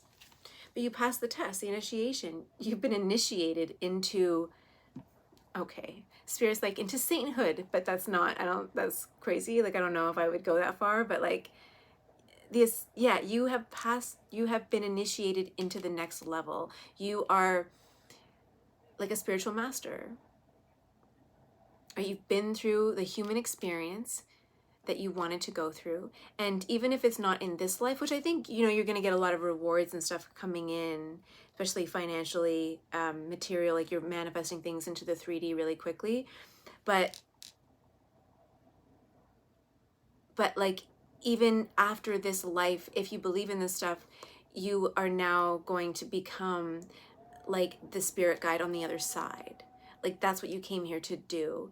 And this is like, for some of you that resonate with this might be like your last life, or one of, you know, you're pretty close if it's not. And if you do get sent back here on this planet, this frustrating planet, it'll be for another really important mission, right? But I mean, you still have, you know, you're not done your mission. You're still here to spread light to the world. But now, instead of like struggling through the density of this planet, you're like gonna attract the people to you, and you're not gonna have to struggle anymore. It's just gonna like come a lot more naturally, a lot more easily, because you're vibrating high, but also because you did the work, and this is your reward for that. I don't know, I feel bad. I pulled all these like cards the first pile was so long. But this message is way more straightforward. I'm probably dragging it out longer than it needs to be. Unless you just want to know more about yourself, you know, in case you don't believe me. Let's see.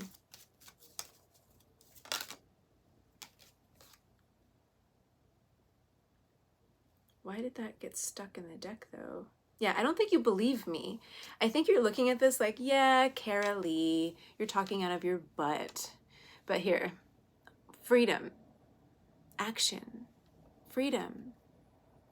Like, you don't believe me, but like, you're free. Freedom is coming. Like, you're a whole new life. It's going to start moving faster. And with the white horse, it's like the white knight energy with the Knight of Swords here. I was talking about the white knight to the rescue. And this is like your white knight coming to rescue you out of this hole of the stuff that you've been dealing with, right? To come and say like, okay, let's go. Let's take this mission to the world. I see you, I recognize you. Let's make this big. I'm hearing like, let's just make this big. It's so cool. I mean, I think there's like still work involved, you know, with the Queen of Pentacles. Like, there's still work that's involved in like making this manifest into the 3D reality. But with this angel investor type person coming in, you're going to have a lot of help, and it's not all you. Like, you're not going to be alone anymore. And then we have the Nine of Pentacles that was there. The Nine of Pentacles is like that self energy, really focused on the self. And so forget the message that I was saying. I was talking about the Knight, the King of Wands in the reverse.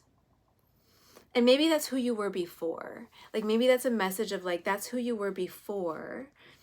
And you used to satiate your own needs and only care about yourself and be really selfish, but you've done a lot of that inner work, and there's your message from your inner demons. Like those were your demons, but you've integrated them.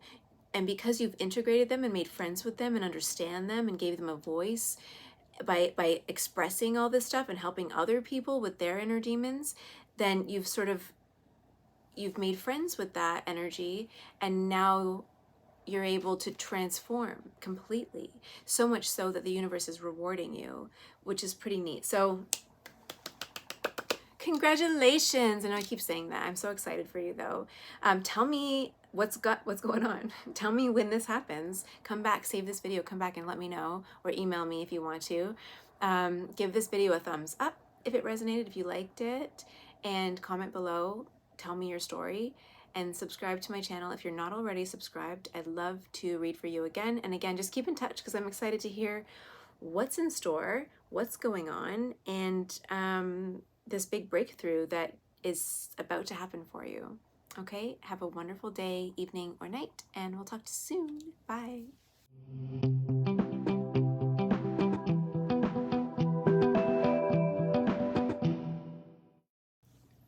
Hey, pile number 3, welcome to your reading. All right, so today we are chatting with your inner demons. What do your inner demons want to tell you? Let's see. What do you think it is?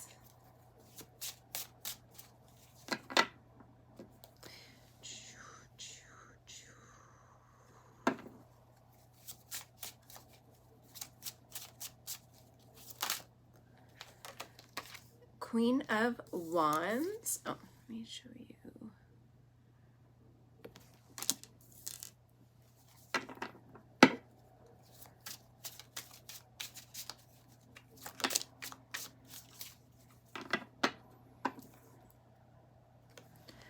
Five of Wands.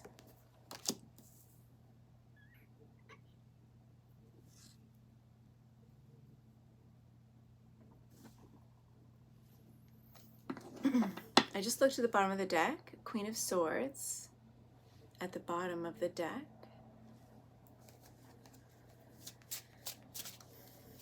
I don't know why I looked at it just now. I felt called to, so take that as it resonates. Spirit or demons, pile 3's inner demons. What do you want pile 3 to know?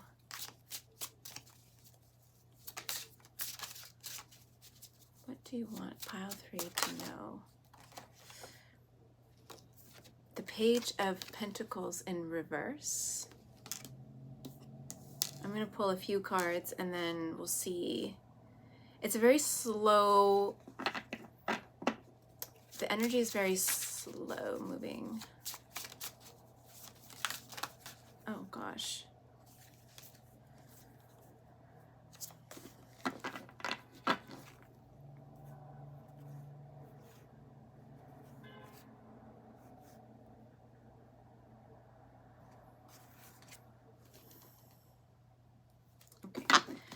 I was just thinking for a second, maybe I should redo this.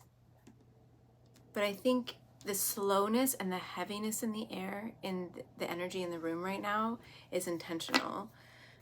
So we'll go through these. Ace of Swords.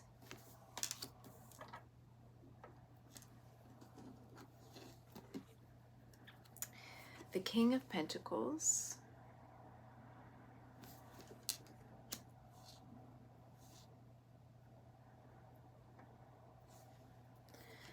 The Hanged Man.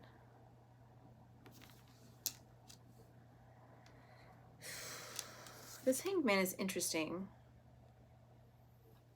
The Hanged Man, and it looks like Jesus on the cross. So if he was in the reverse, oh. But he's not. He's upside down Jesus on a cross. Not Jesus, but a representation of.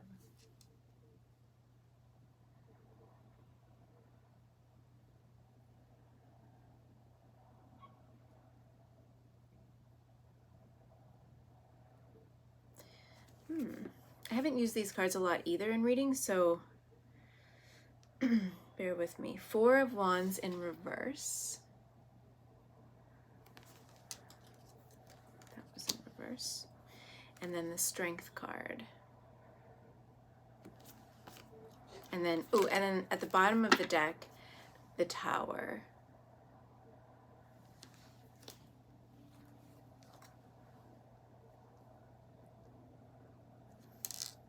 All right, what do your inner demons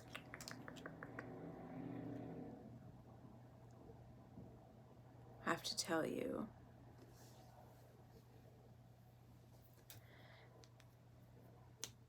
No, I'm going to start this again.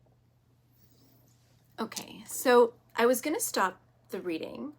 I had pulled the cards and I was like, oh, the energy just seems not right. And then I took a pause. I had to pause and take a look at the board or my table in front of me because I was like, no, there's something here for somebody.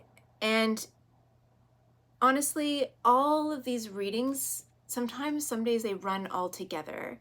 And so I'm not exactly sure who this is for or like what the situation is, but I feel like Spirit does want me to bring the message out. So I will. But the energy itself is very dense, very slow. And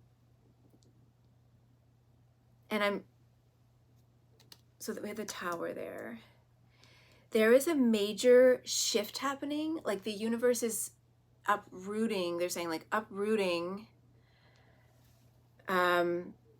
With the Seven of Pentacles, I clarified, I don't know if the camera was on or if I turned it off, but I clarified the reversed Four of Wands with the Seven of Pentacles. So somebody here, so I feel like this reading is for a situation that includes a few people, maybe three people, up to three people. We have the Queen of Wands, which is fire energy, Aries, Leo, Sagittarius, the King of Pentacles, Capricorn, Taurus, Virgo, and the Page of Pentacles in reverse. And so the Page of Pentacles in reverse is Earth energy, Capricorn. Did I say that? Oh, with the Pentacles there, yeah. Capricorn, Taurus, Virgo, same thing. And the signs can resonate or not. Take it or leave it. Strength card here, we have Leo as well here. So there's some Leo energy going on. But the energy is very dense. It's very intense. It's like everybody's on edge in this situation. And everybody's almost anticipating / waiting for this Tower to come to shake things up. And it's coming, or it's already here. And with the Ace of Swords here, come on. There's a breakthrough happening. A divinely guided, see the angel wings around it? A divinely inspired, guided, forced even, I'm hearing, breakthrough that is happening. And they're like adamant about me putting out this message. At first I was like, I don't know if I want to read this. Like, I don't know if it's right, but they're saying, yes, read it. Okay, fine. That's what I'm here for. Not for my own feelings about it, but for you guys, all of us in the collective together on this channel. Okay, so there is a lot of tension right now energetically with the Five of Wands in between the Queen of Wands and the Page of Pentacles in reverse. Here.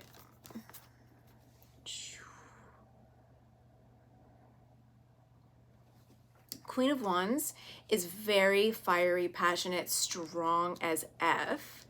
Like sexy, charismatic. People are just drawn into her energy. She's beautiful. Like stereotypical society views her as beautiful.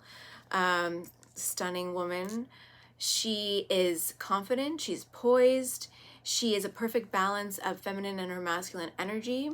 She is often a leader or entrepreneur. She does well in leadership roles. She's very dynamic. She might come across as like a multi-purpose entrepreneur or whatever, multifaceted, like very talented, maybe very good at everything she tries. Like she's just, and she exudes strength and power from within her core. Like this, the deck is so simple, but I love it that way. All you need to know about her is in this photo or in this drawing. The tiger, the tigress, powerful pose, the scepter, the energy just radiating off of her. And look at, I don't know if you can see, look at, she's holding on to the tiger. The tiger's on a rope, a leash, a rope, whatever. And she's not clutching the rope. She's just loosely holding on to it. And she will unleash her fierceness onto you at any moment. And she knows that she has that power to do it, but she's very controlled at the same time. She's very good at regulating herself, managing her emotions. She can see right through you to the depths of your being. Like you can't mess with her. You can't lie to her. You can't pull a fast one over her. She's fierce because she's been through a lot of stuff, and that's what makes her strong. She's resilient as F again, because like she's been through it, and she's like, I don't have time to mess around. Like either come right or don't come at all. You know what I mean? Like, there's something about the energy here, and this card especially. I love the power in this deck. Even though it's simple, it's like hand drawn. Like it's just such a beautiful, powerful deck. As soon as I got it, I ordered it from, I don't know, what's it called? The Mystical something or tarot deck. Ordered it from a shop in Etsy. I think they were in Scandinavia or something. And as soon as I saw it, I was like, yes, that's the deck. I want it. And I don't promote decks a lot very often, but there's something about the energy of this deck. I think it's because of the creators that created it, that it just vibrates off of these cards, for me anyways. So there is this tension and fighting, or some sort of tension, some sort of bickering, maybe in real life, or there's some sort of tension here. And I think it has to do a lot with this King of Pentacles. It's like these two ladies, or these two people. I'm thinking the Page of Pentacles is a lady, but in my mind, that's what it's coming up as, but it could be something else, right? Usually the Page of Pentacles is upright, very filled with wonder and excitement and motivation towards like getting started on a project. Perhaps they are starting like an apprenticeship or studying or something like that. They're very into their education and like building something slowly, anticipating it, looking forward to it, putting the plans together. Very, confident, and then they still have a lot of learning and growth to do, but they are pretty confident people. Maybe a little naive, but mostly very forward facing, right? Looking forward into the future, ready to build, ready to grow, ready to learn, all that kind of stuff, ready to take the life by the cojones, you know what I mean? In reverse though, the Page of Pentacles is very, can be insecure, but not like the Queen of Pentacles or the Queen of Wands, or like the Wands energy in reverse, like insecure in reverse. The Queen of Wands would be insecure about her appearance, about her energy, about her sexuality, that kind of stuff. Whereas this card is like, no, I know who I am. Like I'm in my power, sensual, like just fierce as F. Like I just already said that, but like that's her. The Pentacles in reverse is more insecure about who they are as a person. Not necessarily being aligned with their true and authentic selves, maybe not showing their true and authentic selves, hiding themselves a little bit, in the reverse position, being afraid of putting their true selves out there because they're afraid of what people will think and say and do. And so it's not just about like their body or their energy or their sensuality. It's like about them as a person. Like they're super insecure about who they are, maybe because of, you know, and because of what they've gone through. Like all of this, who we are today, right, is a representation or a manifestation of the things that we've been through. Some people will say that, oh, it's a manifestation of the thoughts that you've had. Like when you talk about manifesting in the law of attraction community, you are a manifestation of all of your combined thoughts and whatever over the years. But that's effed. Like, no, sorry. You are a manifestation of the experiences that you've had that have created this thought pattern within you because of our natural tendency to become, you know, to fall back into our survival mode when we've been hurt. So we develop these like codependencies or these maladaptive behaviors and thoughts and ways of being and showing up in the world because we feel not good enough, or we feel like we have to be something else to be liked, to be loved, to be cared for, to be taken care of, all these things, right? And that's what this Page of Pentacles is in reverse is making me think of. Somebody who's not showing up authentically, is very insecure about who they are as a person. They feel, I'm hearing shattered almost, like they're showing me, okay, this is really graphic, so I'm sorry, but they're showing me a cannonball being shot into somebody's stomach. You know, when you like something hits you like a ton of bricks and it just shatters your entire facade. Like everything about you crumbles and people can see you for who you truly are, right? And so it's like the facade that this person was exhibiting in this scenario has been shattered. And like this tower brought it out. Something happened, and I'm going to look into a little bit more of the dynamics here, but it's like there's a bunch of people, there's 3 people. This could be a third party situation, it could be family, it could be work, it could be like so many different things, right?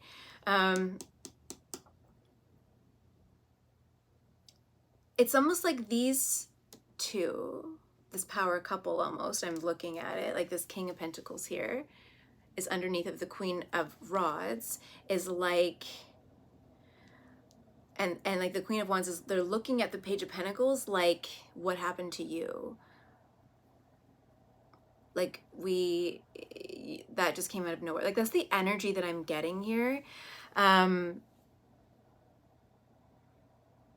It could also be like there's some sort of dynamic between the Queen of Pentacles, or the Queen of Wands and the Page of Pentacles in reverse. There's some sort of dynamic going on, and I'll show you the card again because it reminds me of Reiki, Reiki energy work or spell work. Here, if you do Reiki, I just saw 1212 on the clock. 5 of Wands. And in Reiki, in one of the levels, you learn to, I don't want to give away all the secrets, and we're really not supposed to, but like in order to effectively give a psychic surgery, let's say, you prepare your hands in a certain way. And this situation, somebody had to protect themselves or prepare themselves, and what I'm getting is that the Page of Pentacles is just so insecure about who they are as a person, then they don't feel like they could ever be loved or taken care of or for who they are. Like they had to be something else, right? But in the reverse, the Page of Pentacles can also be intentionally maybe deceptive. Let's say you want to apply for a job and you didn't get a degree, right? And so you lie on your resume and you get the job, but then after you get the job, and you lie about your skills and everything. And then you get the job, and then you start working, and then everyone realizes you're not actually who you said you were on your resume and in your interview. You were very good at masking who you were and pretending like you were super confident and poised, and you knew what you were talking about because you did all your research, and you were prepared with all your notes and everything. But when push came to shove, to show up at work in the role that you wanted and applied for and got, they realized that you deceived them in your interview and on your resume. Like there's something about that coming through. And so the Queen of Wands here makes me think that she saw you, or she saw this Page of Pentacles energy here, and it depends on who you are. Like I'm saying you, like that's like the Page of Pentacles, that would be the Page of Pentacles in reverse, like an example. So this will all change depending on who you are in this situation. So the Queen of Wands sees this, and she's like, what's that term? You can't play a player. Like she's played that game when she was maybe younger, right? She knows when someone is deceiving her. She can see it intuitively. She can feel it. The Queen of Wands is also very clairsentient. Like she can feel, she has a clear feeling. She has a sense about people, about situations. So she intuitively could feel this energy in the Page of Pentacles and like actively put her shields up. Like, nope, not today, Satan, not today, right? Like I'm going to block that energy, and you are not going to succeed at this deception, right? Again, like come as your true self or don't come at all. And that's the energy here. Like show up right or don't show up.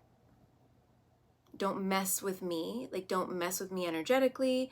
Don't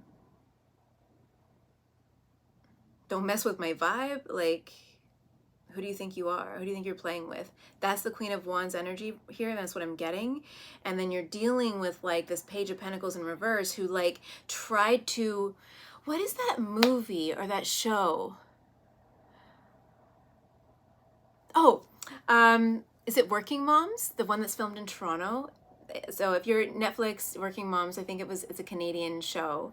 And I think there's this in the last season or the season before, I can't remember. I can't remember the name of the actors, but the executive who's like the marketing executive, or she runs the advertising agency or whatever, she wants to have a baby, and then there's this other young girl who comes in and who is like, I know everything and I know what to do. And then she tries to basically step into the CEO's role. I think she's a CEO or something of this company. And she tries to to kind of take over her role and like flirt with all the men, like all the other executives, and like pretend like she's so good and knows what she's doing. And then this woman, right, this CEO or this executive, the power of woman, like if you watch the show, you'll know, like she's powerful.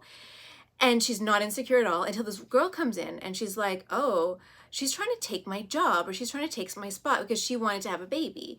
And so she's like, getting a little insecure, like, okay, this little girl, I know what she's doing. I see what she's doing. I'm going to let this ride out a little bit. Let's see what she does, right?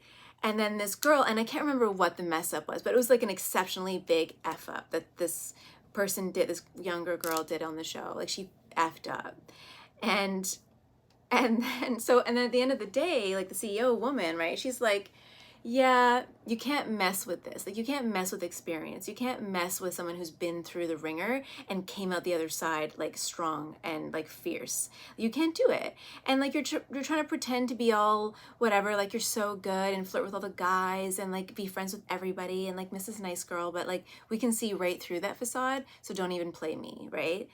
Like, oh my God, I'm so fierce now with this situation. Don't even play me. Don't go the F away, back off. And so, but this is divinely orchestrated because I think there was something like this conflict kind of irked the Queen of Wands here. She's like, what's happening? Someone's invading my space, invading my territory. Like, do I let my lion loose, or do I like just let this scene play out for a little bit? And then the divine, because she's very intuitive and can see a player, right? Like she can see somebody's hidden motivations very easily, very clearly. So she's like, all right, I'm just gonna let this play out, and something will happen. Like there will be a divine intervention, or she'll mess up or whatever. There will be a breakthrough in her facade. Like she can't keep that up. You can't, like, anyone who's tried to continue on with a lie, you know, a lie goes on top of another lie, another lie, another lie, like all these lies pile up on top of each other, and then something happens and they all crumble because you can't keep up with so many lies. You can't keep up with this facade. It doesn't work. Like, just be true, right? Something will like that Ruby Frank, the YouTuber, right? Like that facade, people were calling her out on it. No, you know, the law enforcement didn't do anything until it was like pretty much not too late, but like those kids are traumatized for life. So a little too late. Too little too late, right? But, you know, there were people who saw that. But she was like this mass pretender. Ugh, energy is gross. Just come true, right? You know what I mean? Ugh, don't like it. That's one of my biggest pet peeves in life, is like, just don't lie. Like, I can tell. Just don't lie to me. I can see it, and then if you're gonna lie and continue lying, then I'm just gonna be like, either call you out on it or just cut you off. Like, just don't. Like, you hang yourself. Oh, this rope here. She's like, now, do I call you out, or do I let you hang yourself with your own rope? I'll give you enough rope to hang yourself with, and that's kind of what's happening here. And this King of Pentacles, I think he's just like, la la la, I'm just sort of, yeah, with the Hanged Man, with the King of Pentacles next to the Hanged Man. This King of Pentacles in this situation, this man, and the King of Pentacles is like pretty confident, you know.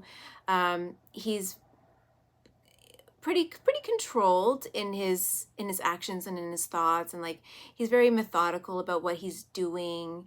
He likes to plan things out. He wants to do things right, and he wants to do things the right way. He doesn't have time for BS as well, but he's not gonna like cut you down, right? Like, he's not gonna call you out as much. He's gonna be a little bit more like, okay, like, what can we learn in this situation, you know, kind of a guy. Right, he doesn't take any BS, but he's not gonna, you know, he's not gonna rock the boat too much. He's gonna be like, okay, let's, like, how can we get through this situation? How can we solve this problem here? And if this is like a work situation, especially. So he's just like, la la la, minding my own business, observing the situation that's going on. He's almost like, see how this Hanged Man, sometimes the Hanged Man is about like taking your time, taking a break and pausing while you observe a situation, or you like are getting a new perspective on something. But in this one, it's like there's this kind of line here and all these cracks and stuff. It's like he has his head buried in something. This almost looks like an egg to me. Come on. Okay, like an egg, or like in a bowl, right? He's like got his head stuck in this bowl. But now, if you look, the bowl is starting to crack, right? He's like, and he could also be a little bit trapped. Maybe he is trapped by the deceptions, right? Misperceiving of a situation. And I'm thinking of,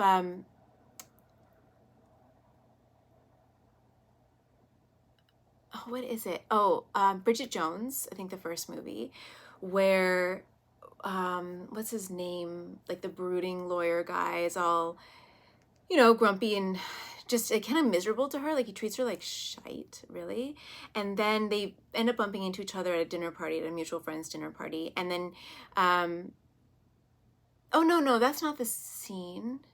No. Okay, I'm thinking about a different scene. Sorry. That scene's totally different. I mean, we all love that scene, right? When he's like, I like you very much just as you are. But no, when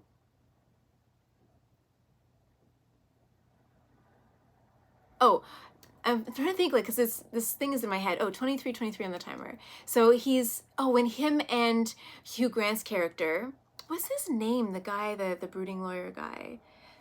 Oh, he's so cute. So him and Hugh Grant, what's his name? Get into that fist fight, right? After Hugh Grant shows up at Bridget's apartment for her birthday, after like all the drama that he caused in her life. And but after Hugh Grant had already told Bridget that like, oh, and he like lied to Bridget and told her that he that it was the other guy who like cheated, who like had an affair with his girlfriend or his fiance, but then it was actually the other way around. It was actually like, anyways, I'm getting off track. So they get into that fist fight in the street, right? It's all over, all into the restaurant, big mess, right? Mess happening. And then Bridget like gets so mad at him. She's like, you give off this impression of being all moral and noble and normal, really, but you're just as bad as the rest of them. Oh my God. So she's like, you're just as bad as the rest of them. And then he's like, you know, oh, and he goes back into that like, oh, I have integrity kind of role. And he's like, oh, like, sorry, I've been laboring under what is it? Oh man, it was in my head, you guys. I've been laboring under a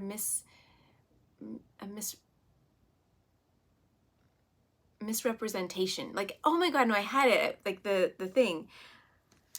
I've been laboring under a misrepresentation, like of himself. Like because she's like thinking that he was the one who like stole Daniel's fiance, but then later she realizes, like near the end of the movie, that it was actually the other way around, that Daniel actually like had an affair with his wife.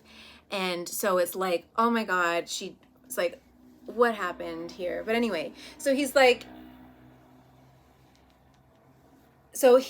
in this hanged man is all like, oh my God, like reality is setting in. Like, what is going on here? Reality, the truth is coming out. This facade, he's like in this little bubble, his little bubble world, and like it's totally breaking apart. It's shattering around him, bursting. Like all these bubbles I'm seeing, it's just bursting. Right? And so, but anyway, before that, let's go to, so he's in the Hanged Man. This King of Pentacles is like la la la la la, doing my thing, hanging out, watching the clouds fly by or whatever. But he's working on, you know, maybe building his stability with the Four of Wands here, and it's in reverse. So there's something about building stability or not being stable. And so maybe he's like working, because he's the Pentacles, like the King of Pentacles is very concerned with his stability, financial stability and wealth and stuff. So he's like, you know, just sort of like hanging in there, kind of trying to work on his like own financial stability, or is a house, maybe you're building a house, or maybe there's something that has to do with like a home, but it has a lot to do with stability, like building your own stability here, because I clarified that with the Seven of Pentacles, which is about kind of like building, the process of building something, building a stable job or career or a house maybe. I'm not really seeing that is about a relationship. It's more about self, because of the King of Pentacles. It's more of like building sustainable wealth or financial security or something like that. So he's like building this, and kind of like it's taking its sweet ass time, because of four, he doesn't feel stable with the Four of Wands in reverse, but the focus. But the Seven of Pentacles, and the Seven of Pentacles is about like, it's a slow process to growth. And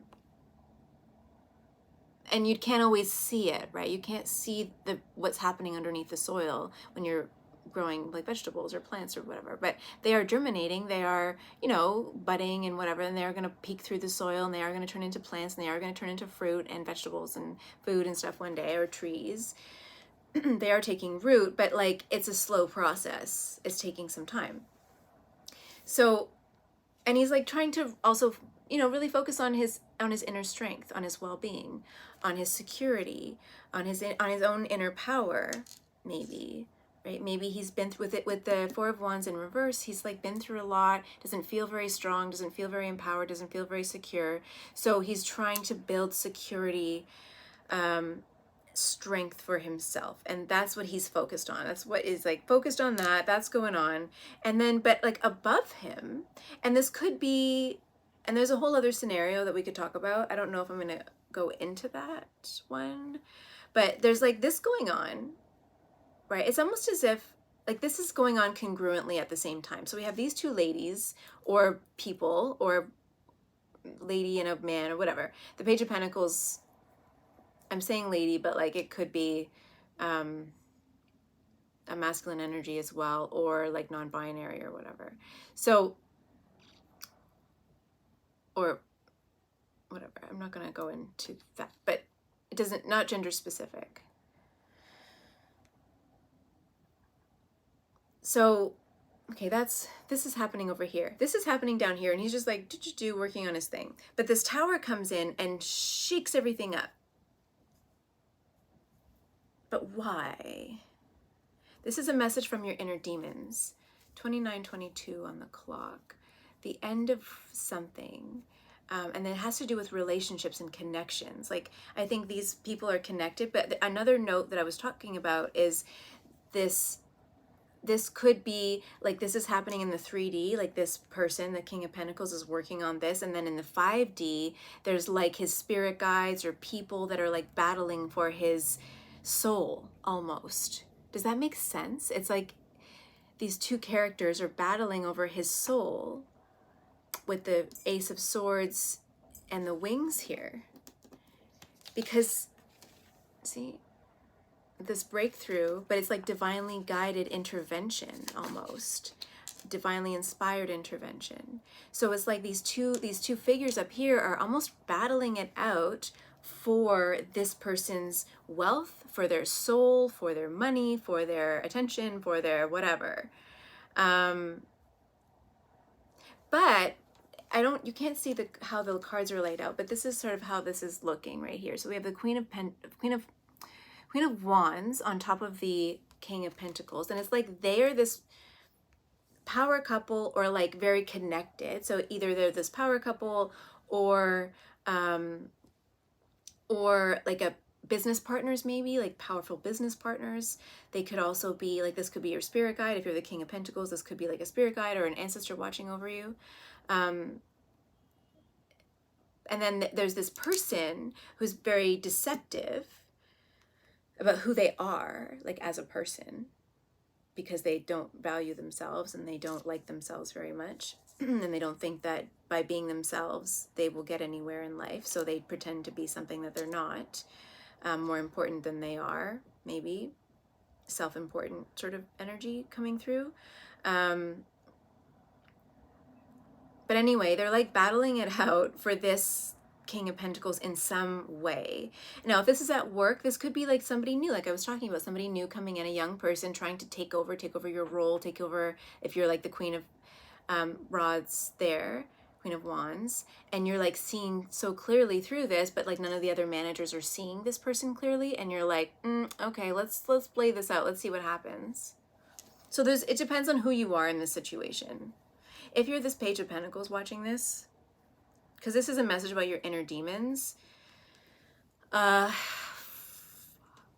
think the message is like, come true. You know what? Don't be afraid to be who you are. And like, if you are deceiving people on purpose, pretending to be something that you're not, it's crumbling. Your facade is crumbling for a reason, because Spirit doesn't want you to show up that way. Spirit loves you. Spirit wants you to show up as your true and authentic self.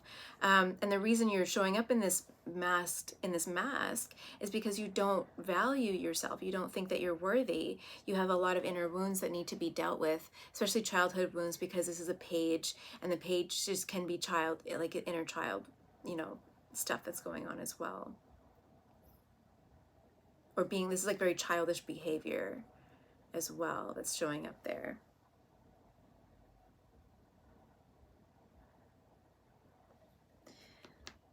I'm just looking, the Eight of Swords is at the bottom of the deck. I'm just going to show it. I didn't really shuffle, but it's there, and the cobwebs caught my eye.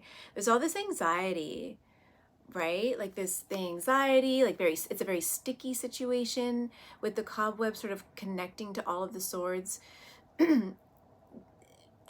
With this cobweb being all like attached to all the swords, it's almost as if those swords have been sitting there for a really long time, very dusty, unused, right? I don't know why that's coming up, but it's coming up.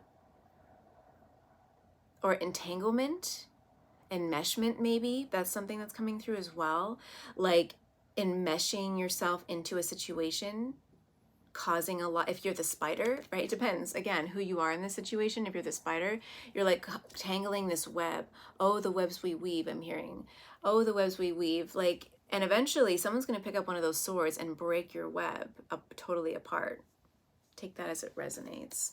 But you're like all worried. You're worried about like people seeing the real you, maybe, if you're this Page of Pentacles. And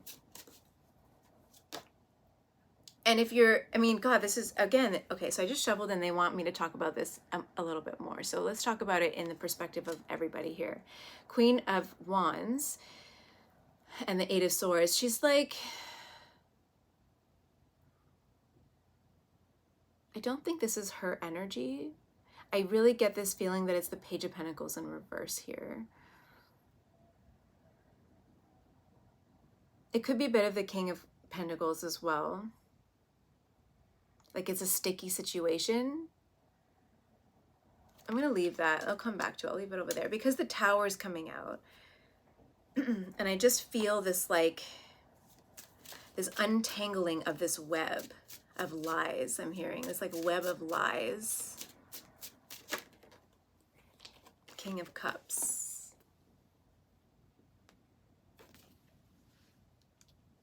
I'll put that under the King of Pentacles. Look at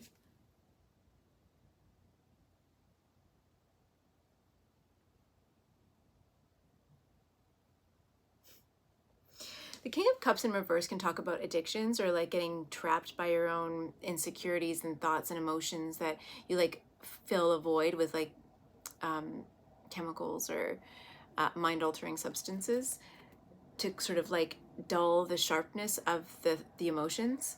But in this King of Cups, he's like dosing his own cup with something. I don't know if you can really see it. He's just chilling, relaxing, you know, having a good time, like not taking life too seriously.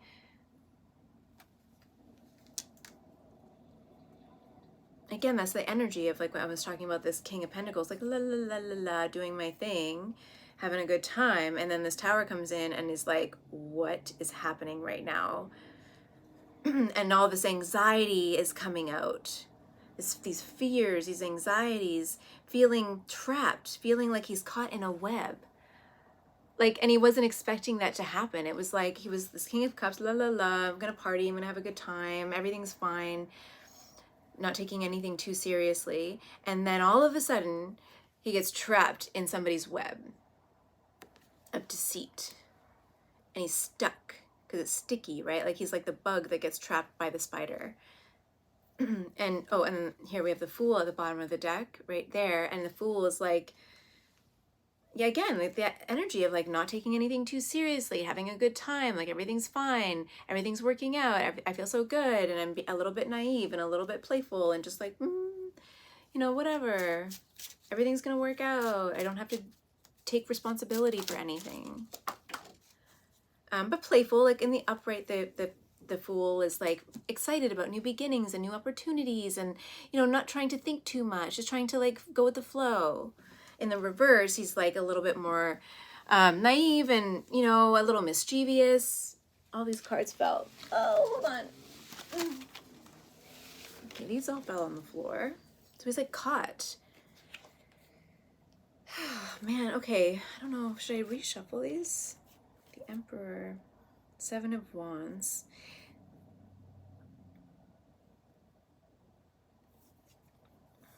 You know what? I need to, I'm going to stick these all back in because I just went off on this huge story because there's so many different aspects to this and so many different people involved that this could be a really long reading if I do from everybody's perspective. So who am I actually reading for? Oh, Judgment and Two of Wands. Judgment. I'm reading for the Divine. Two of Wands from the Divine's perspective. But who is this? Who's going to be watching this? The Fool at the bottom of the deck. So the Fool is here watching this, perhaps. or the message needs to be for the Fool. Eight of Cups, the Hierophant, and the Ten of Wands. Fool. Okay, so we'll just, this is the Divine's perspective, or we're talking about what your inner demons want you to know. So I think that this message could be for the Fool, if the Fool's watching, and anybody else involved in this situation, if you want a perspective on like what's sort of happening here.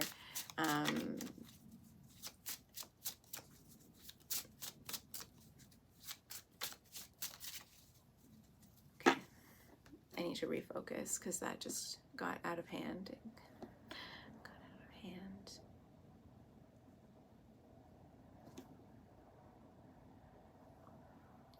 The readings today were like, the middle one was totally different. Okay. What was I talking about, you guys? There's a lot of energy here. There's a lot of stuff going on. Like, is this, am I holding this right? What was I talking about? The web of lies, like coming out of his like stupor, almost, coming out of the stupor of fantasy land, almost.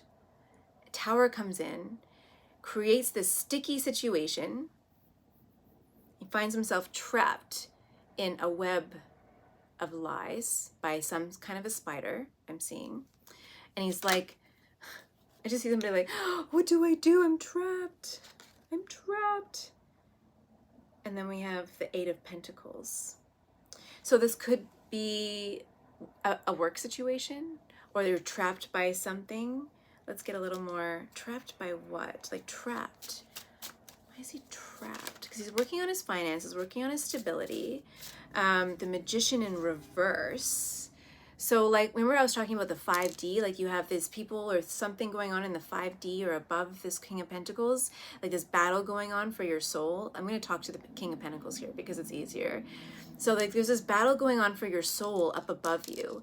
And like, it's like, there's this, you're trapped by a magician in reverse, who's somebody who is practicing black magic, most likely, or dark magic, or who's very manipulative and deceitful, intentionally trying to deceive you, and possibly intentionally trying to entrap you into, I know this is like a picture of like this is a stopwatch.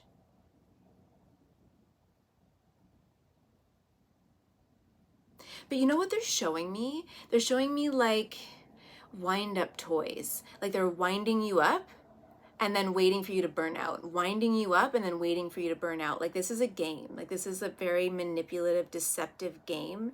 It's not good. And I feel like you need to be really careful about what's going on in your life.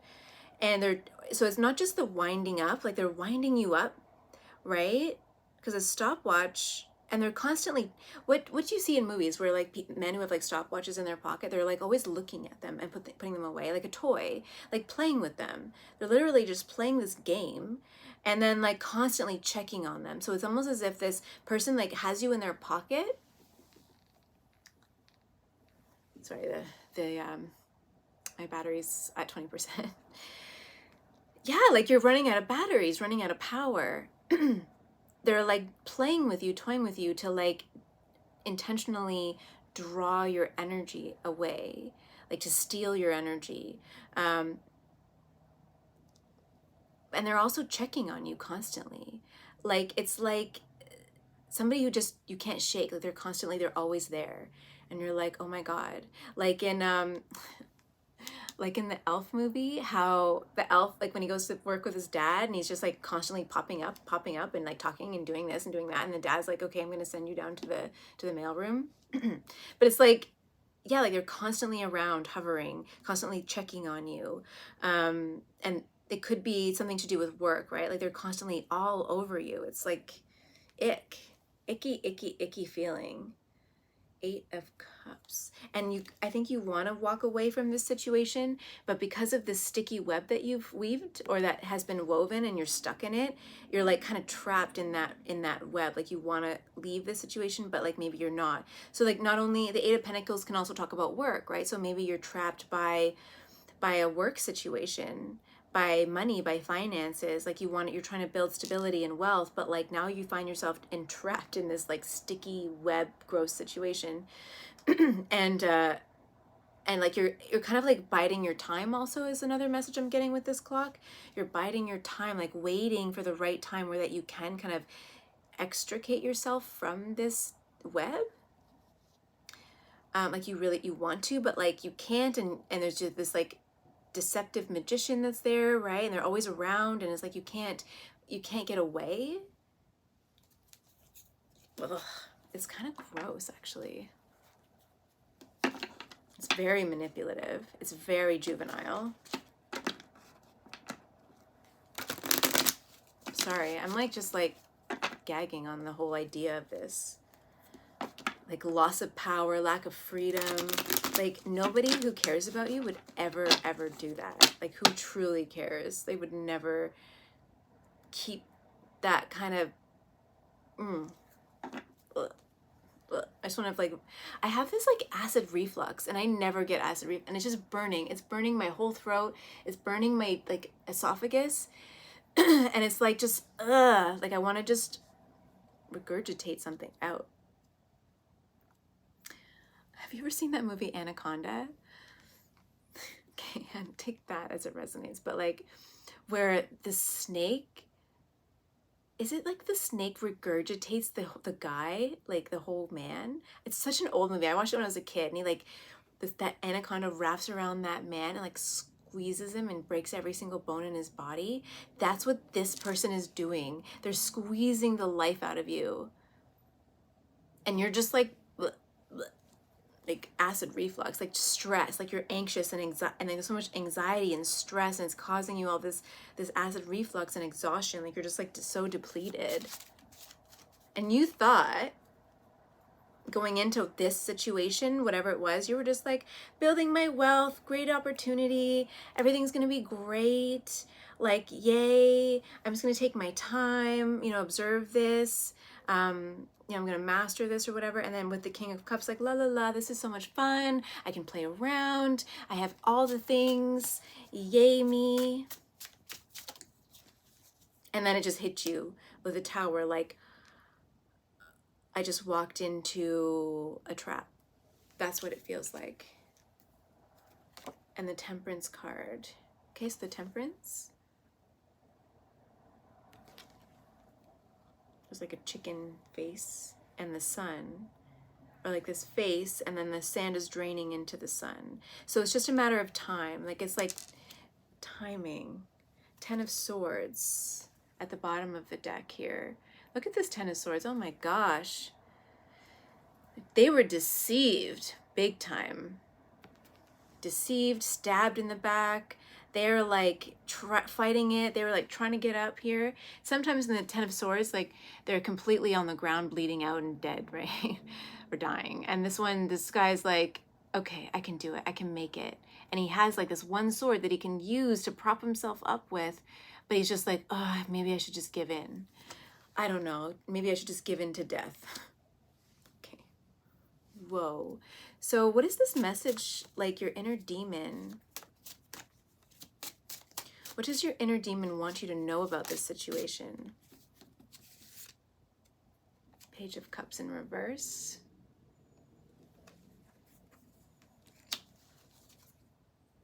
Two of Pentacles.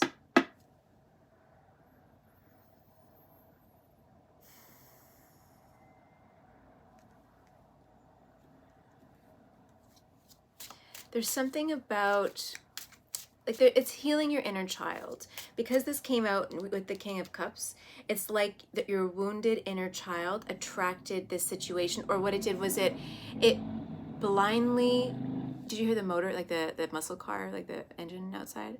That could be a confirmation if you're like a car person, you like cars.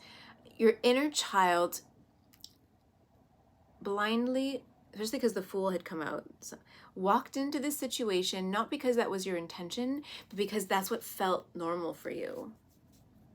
Like initially, like the initial maybe attraction, the initial fun, the fun in games, the flirtatiousness maybe, maybe it was like a new love opportunity, or like somebody who, like walking into a situation where you felt like really, like you felt like people were giving you the attention that you don't normally get, or the love that you don't normally get, and you were like feeding off of the ecstasy of the focused attention on you. That's what this looks like in this card. This fish, kind of like, you know, this person's dancing, having this really beautiful time, lost in the moment, right? And this fish is like looking at her like, you're the most beautiful thing I've ever seen. Oh my goodness, like giving you, showering you with this attention, and you were just like soaking it all in, right? Like, oh my God, yes, please love me. Somebody love me. And that's, you know, because, not to put you down, but because, you know, maybe in your life and in the past, you didn't get that. You weren't getting that. You weren't receiving that. And so this person or this thing, this situation came in and they were giving you that. And you were like, oh my God, this feels so good. And you kind of got lost in that moment. But it trapped you, right? Because you weren't able to recognize the red flags in this situation. You weren't able to recognize the deception because you were so focused on nourishing that wounded inner child inside of you that was needing love and connection, and it needed to be seen, and it needed nurturing, and it needed like just holding. I'm seeing like it just needed to be held almost.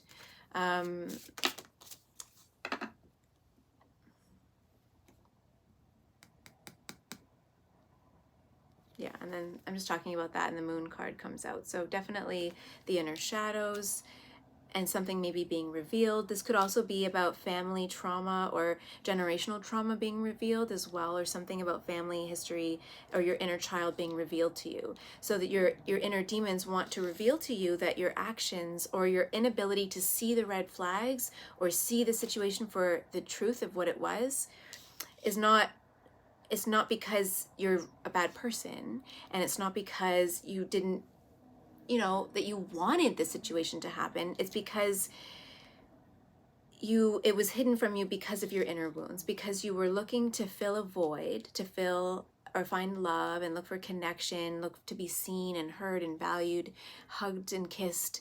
But you didn't see the toxic energy for what it was, or you couldn't see the person clearly because you were just focused inwardly on your own inner wounds, making sure that you were getting your things met instead of like really seeing the truth of like what it was going on around you. The Knight of Cups. Yeah, and the Knight of Cups, you know,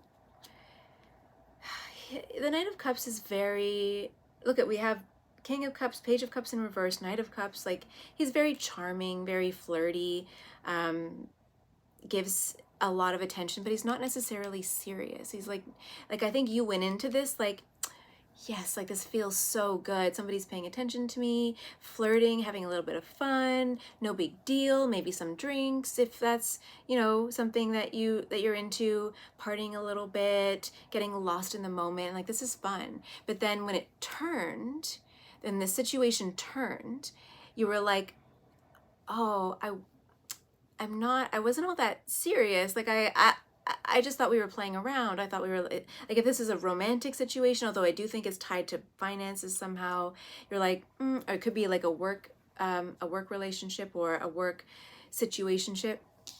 You're like, I thought we were just like friends with benefits. Like, I thought we were just gonna like play around and have fun. Like, I didn't think this was gonna be so serious. That wasn't my intention. Like, I just, you know, I just thought we were like, you know, gonna have a little bit of fun. That's kind of the energy, especially with this particular King of or Knight of Cups. His back is to us in the card, right? Like, he's just like, like there to have a good time. He's there for a good time, not a long time. But then something happened.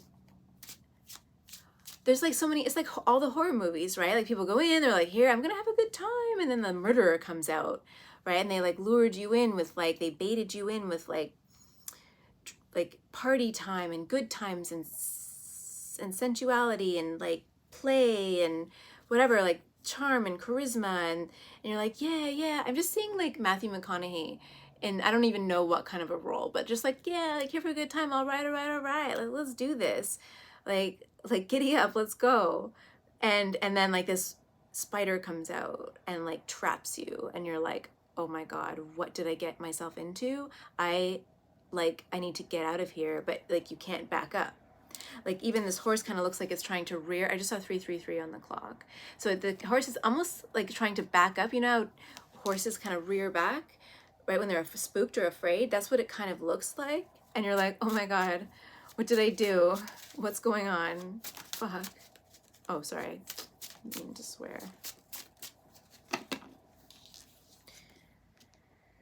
Oh man, this is messy. Victory. At the end of the day, I think you're going to be able to get out of this situation.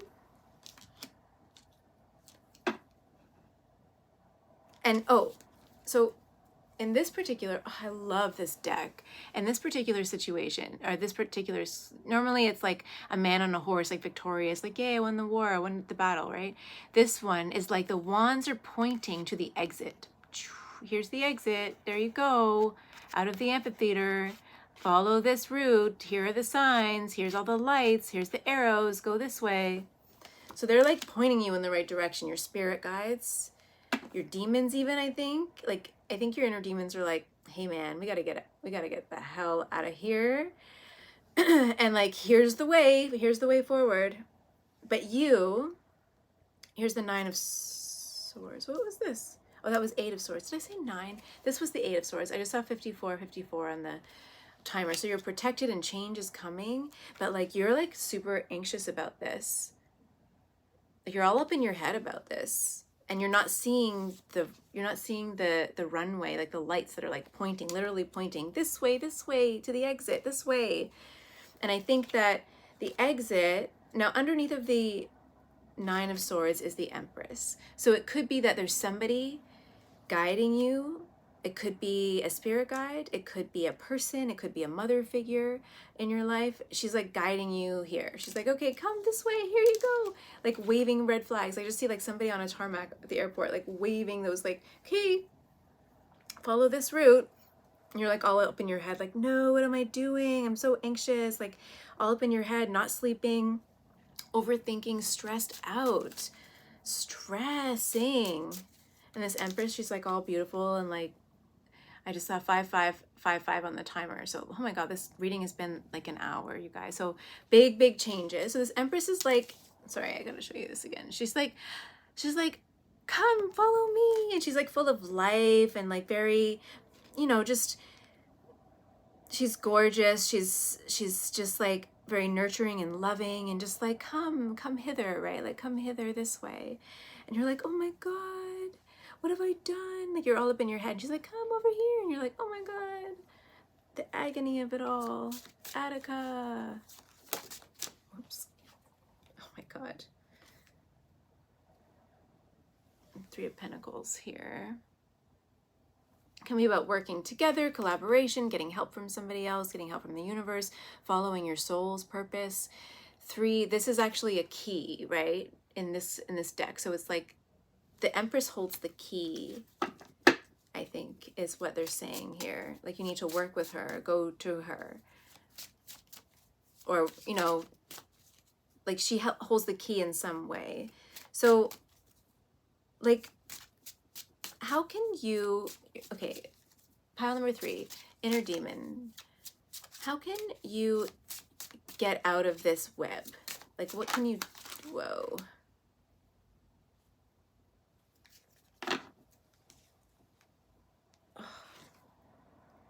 Okay, the Lovers.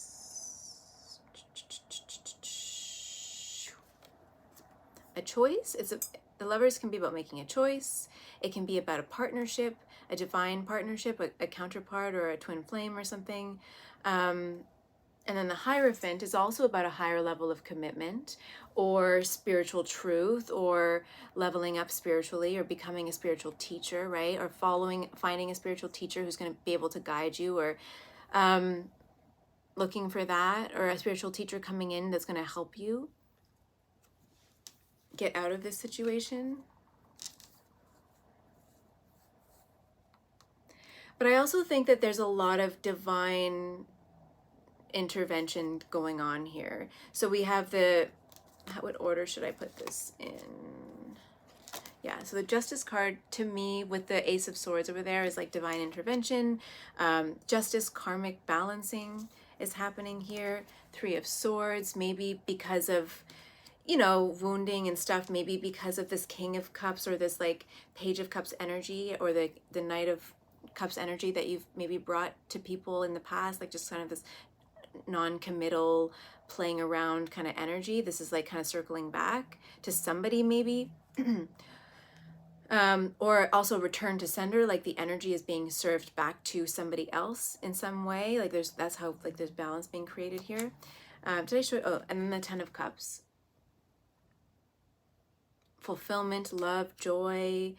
This could also be like justice, turning a wounded, traumatizing, painful, emotionally painful situation into fulfillment and love and family and joy and connection and all things good in the world. Like it's like a total flip of the switch almost. The Lovers thing. Okay, but that's all like more of a divine intervention. I don't know. Six of Cups, Nine of Cups, Five of Pentacles, Two of Wands, and the Judgment card.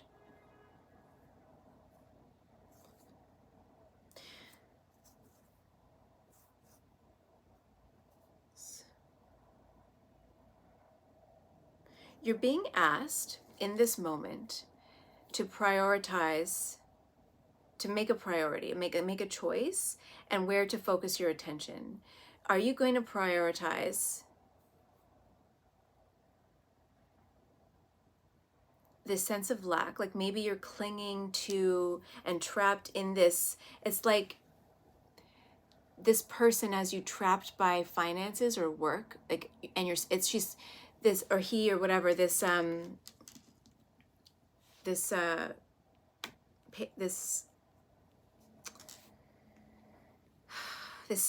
this spider over here is like it's trapping you when it comes to your stability. Like there's something about your stability, financial stability, wealth, security, right? That she or he is using that to entrap you and keep you stuck to this situation and in this situation. And the way to get out of it is to shift your focus from this lack mentality. Like if I cut the cord, or if I get out of this web, if I, you know, cut myself out of this web with these swords here, I'll lose the wealth, or I'll lose the stability, or I'll lose something that I've been working really hard for. So you have a choice to focus on that and worry about that, or to focus on faith in yourself, focus on love and joy and new opportunities. And I think this is really about, like, the Six of Cups, I think, has a lot to do with faith. The way this cup, usually it's about, it can be about connections, it can be about ancestors guiding you, it can be about soulmates as well. But this card in this deck, this guy's looking up, holding these cups, looking up to the heavens, and just like asking for help, and like having faith that the heavens, God, spirit, your higher power, whatever, will guide you through. And just to focus on your own fulfillment with the Nine of Cups. What's going to fulfill you? What do you really want? What's in your heart? That's what the divine is asking you for, and that's how you're going to break free of this situation. You have to follow your heart. Otherwise, like, what happens? I'm curious. What happens if pile number, I'm going to put those down. What happens if pile number 3 does not follow their heart? Like, what happens if they stay in this situation? Because we have the Tower. I think it's going to shake things up. I don't think the divine is going to keep you stuck there. But like, what happens if you don't make a choice, or you like aren't able to refocus? The Ten of Wands.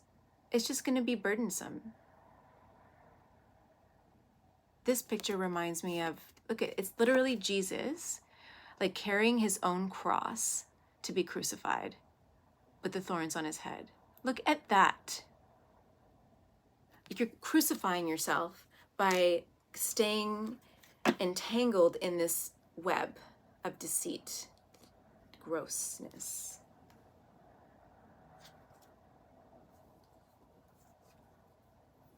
Any other pieces of advice for pile number 3 before I pull some oracle cards?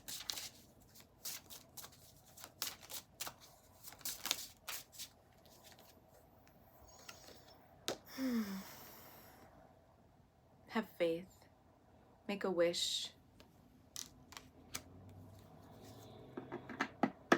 I think it's a lot about having faith, though. Healing, having faith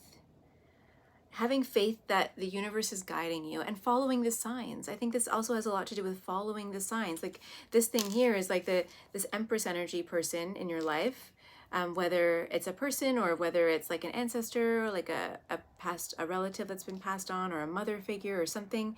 Like it's like having faith, following the signs, because like there's this beautiful star, like wish fulfillment, like divine, beautiful life for you, and you're choosing your own crucifixion if you stay entangled in this web, whatever that looks like. Like it's going to be different for everyone watching, however that pans out for you. But like,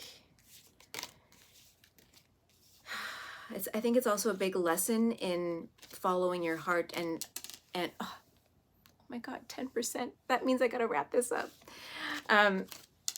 Following your own inner guidance, staying true to yourself and what you know is right for you. You know, money will always be there. Money is a reflection of your inner state, right? Like if you love yourself and you follow your heart, the money will flow for you. And it might not happen right away. Sometimes it takes some time, but you have to trust that like you can have everything that you want. You can have the love, you can have the friends, you can have the comfort, you can have the joy, you can have the money, but you have to follow your heart. You have to like open your heart and like be strong and and not sacrifice your own joy, your own fulfillment for material things that don't at the end of the day matter. Like what else are you missing out on by staying in this? Like what are you missing? Think about that. Journal it. Okay, card from the Archetype deck for my pile number 3 is a message from their inner demons.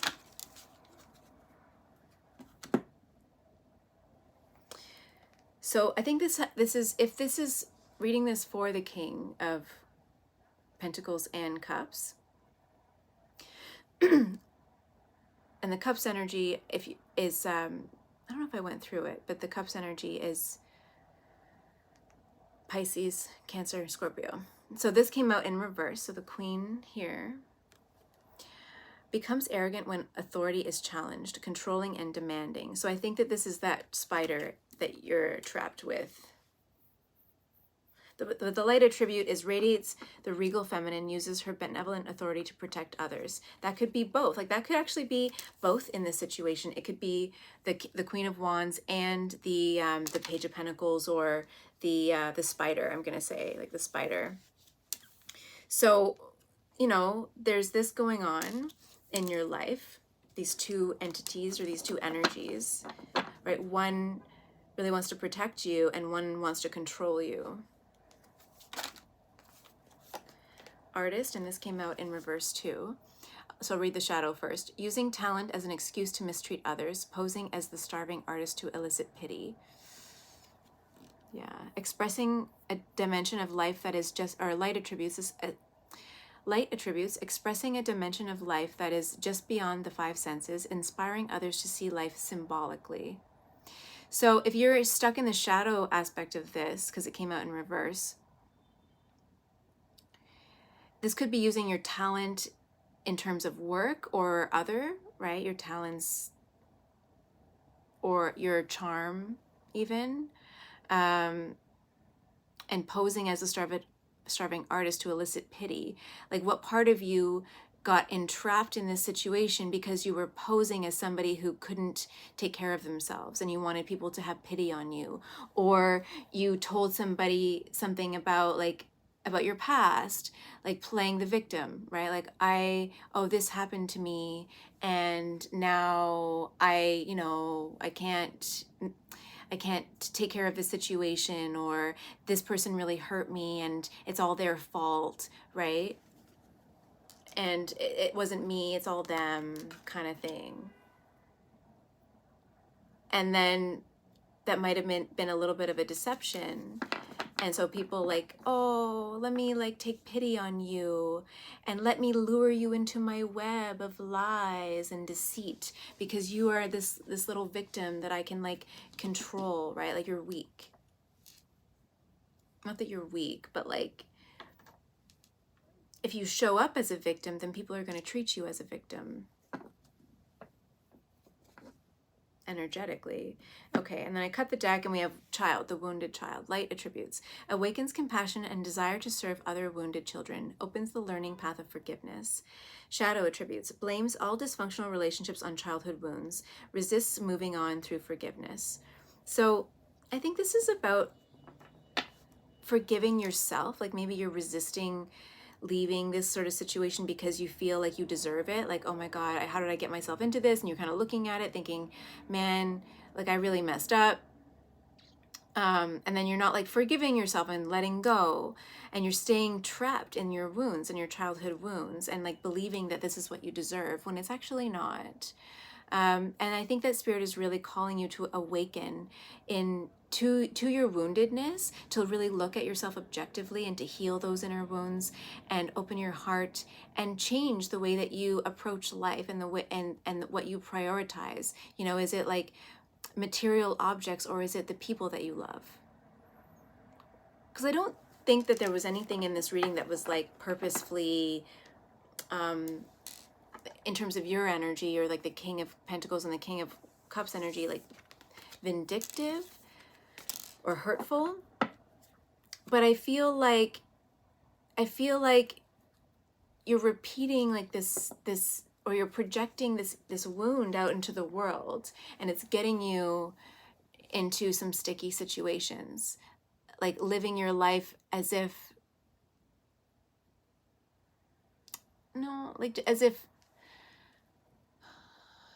what do you want me to say, Spirit? Without a care in the world almost. And yeah, there's this one thing about like living carefree, being in flow with the universe, but we do have a responsibility to ourselves, right? To show up in our authentic truths. And I think that's a message for everybody involved here.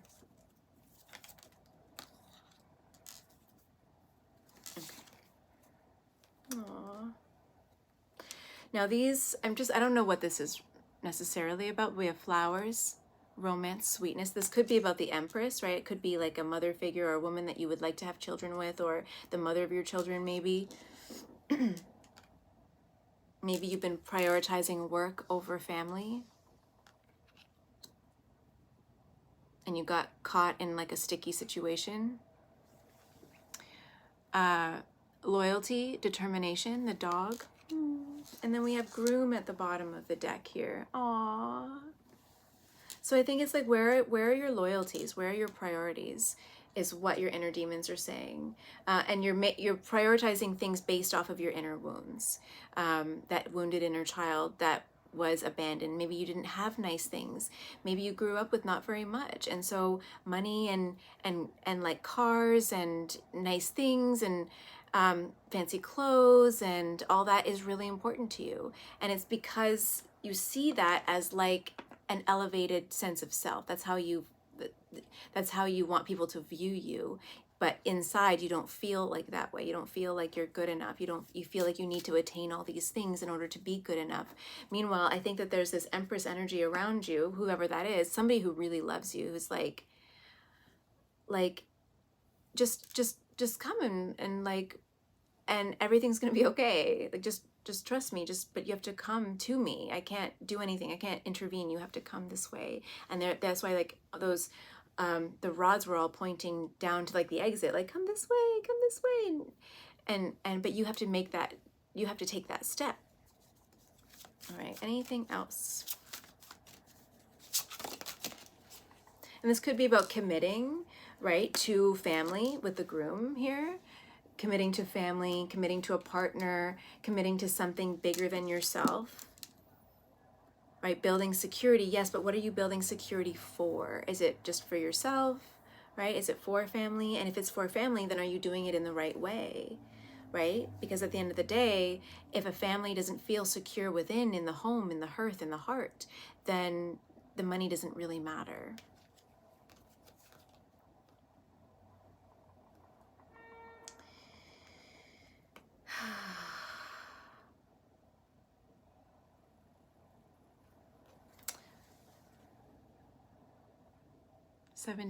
Number 8, abundance, like 7 + 1. But look at this. There's somebody waiting for you.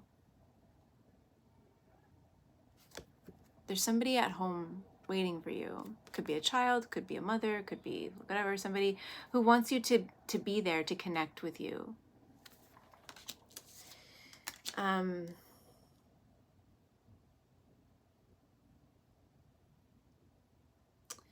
And that's really like, I think that's a big part of what this message is. It's like, what are you prioritizing and for what reason and why? And then the 8, this came up in the first pile as well. But this is like moving forward. And you hear the car again outside? And I was just talking about moving, like going home, maybe traveling somewhere, going to see people that you love, with the pink here, the pink eyes, focusing on what's a priority for you, focusing on love, right? Moving forward with love even. And like there's this bell here. I always think when I see the bell here, it's like I'm coming with bells on. I'll be there with bells on. Right? And then you have the pink wings and like just the love and the moving in that direction, even in the darkness, through the darkness as well. Not necessarily knowing, like with a purity, with the white here, like purity. White is also like the surrender flag, right? Like a peace offering maybe, because she's dressed in white. So like maybe with a peace offering of some kind. Okay. Whew, you guys, this was a super long reading, but it was really important, I think, for you. So, okay. Oh my gosh. This is from the Work Your Light deck. This is, yeah, okay. Unbound. Releasing soul patterns, contracts in past lives. So this sticky situation, this spider energy, whoever that is, it could be a past life connection. You could have a soul contract with that person. It could be like a karmic partner who's here to teach you about soul patterns, about maybe choosing work and money over family and love, to choosing to fill the void inside of you with like material objects instead of love. You know, choosing to ignore the people in your life, because we had like the king down there just like la la la la la, focusing on this journey. Meanwhile, there's these people who are like fighting for his soul over there, and the empress over here like come, like let me come to me, like let's come home, like come here. And then you just like focusing on your own anguish and anxiety instead of like seeing all of this goodness around you. You're so in your own element, your own pain, your own wounding. So releasing a bunch of different, there could be more, like releasing a bunch of soul patterns and behavior patterns that you might even notice and recognize in your own life. Like, where is the drama in your life? Where do you get caught in sticky situations? And what leads you into them? And what don't you see? Like, if you don't see the red flags, why not? Why aren't you seeing the red flags in those situations? And then we have, the unbound here. So, I already said that, but like untethering yourself from this burning ball of destruction, from the lava. The floor is lava. Get off of the floor. Wherever you are, it's lava. Like you're gonna melt. This is you're persecuting yourself. And why? I think that you have the power to release yourself. Like there's people around you and spirits around you and people who are trying to protect you, and you can't see it, and you're so stuck and focused on your own stuff. and you're missing out on whatever this is to you. Like this, there's somebody there, like wanting you to connect with and be with and just hang out with your energy, and they miss you and you're not there.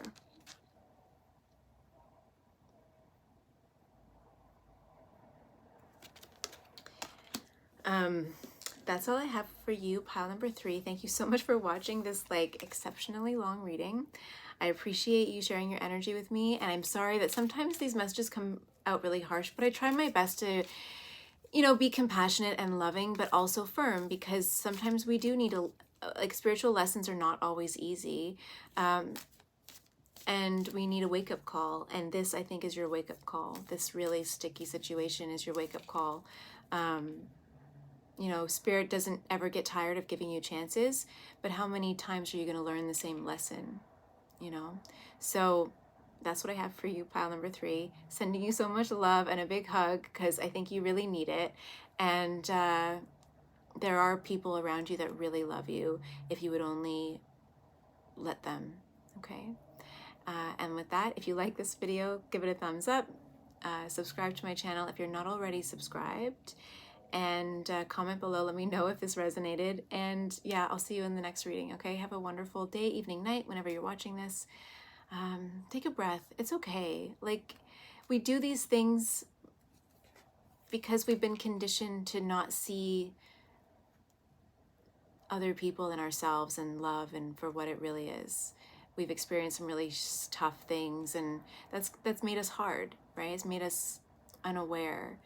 And a lot of us are in the same boat, right? Like, we make these mistakes, but you can overcome this. Like, you're a survivor. You can overcome this, okay? So I will talk to you soon.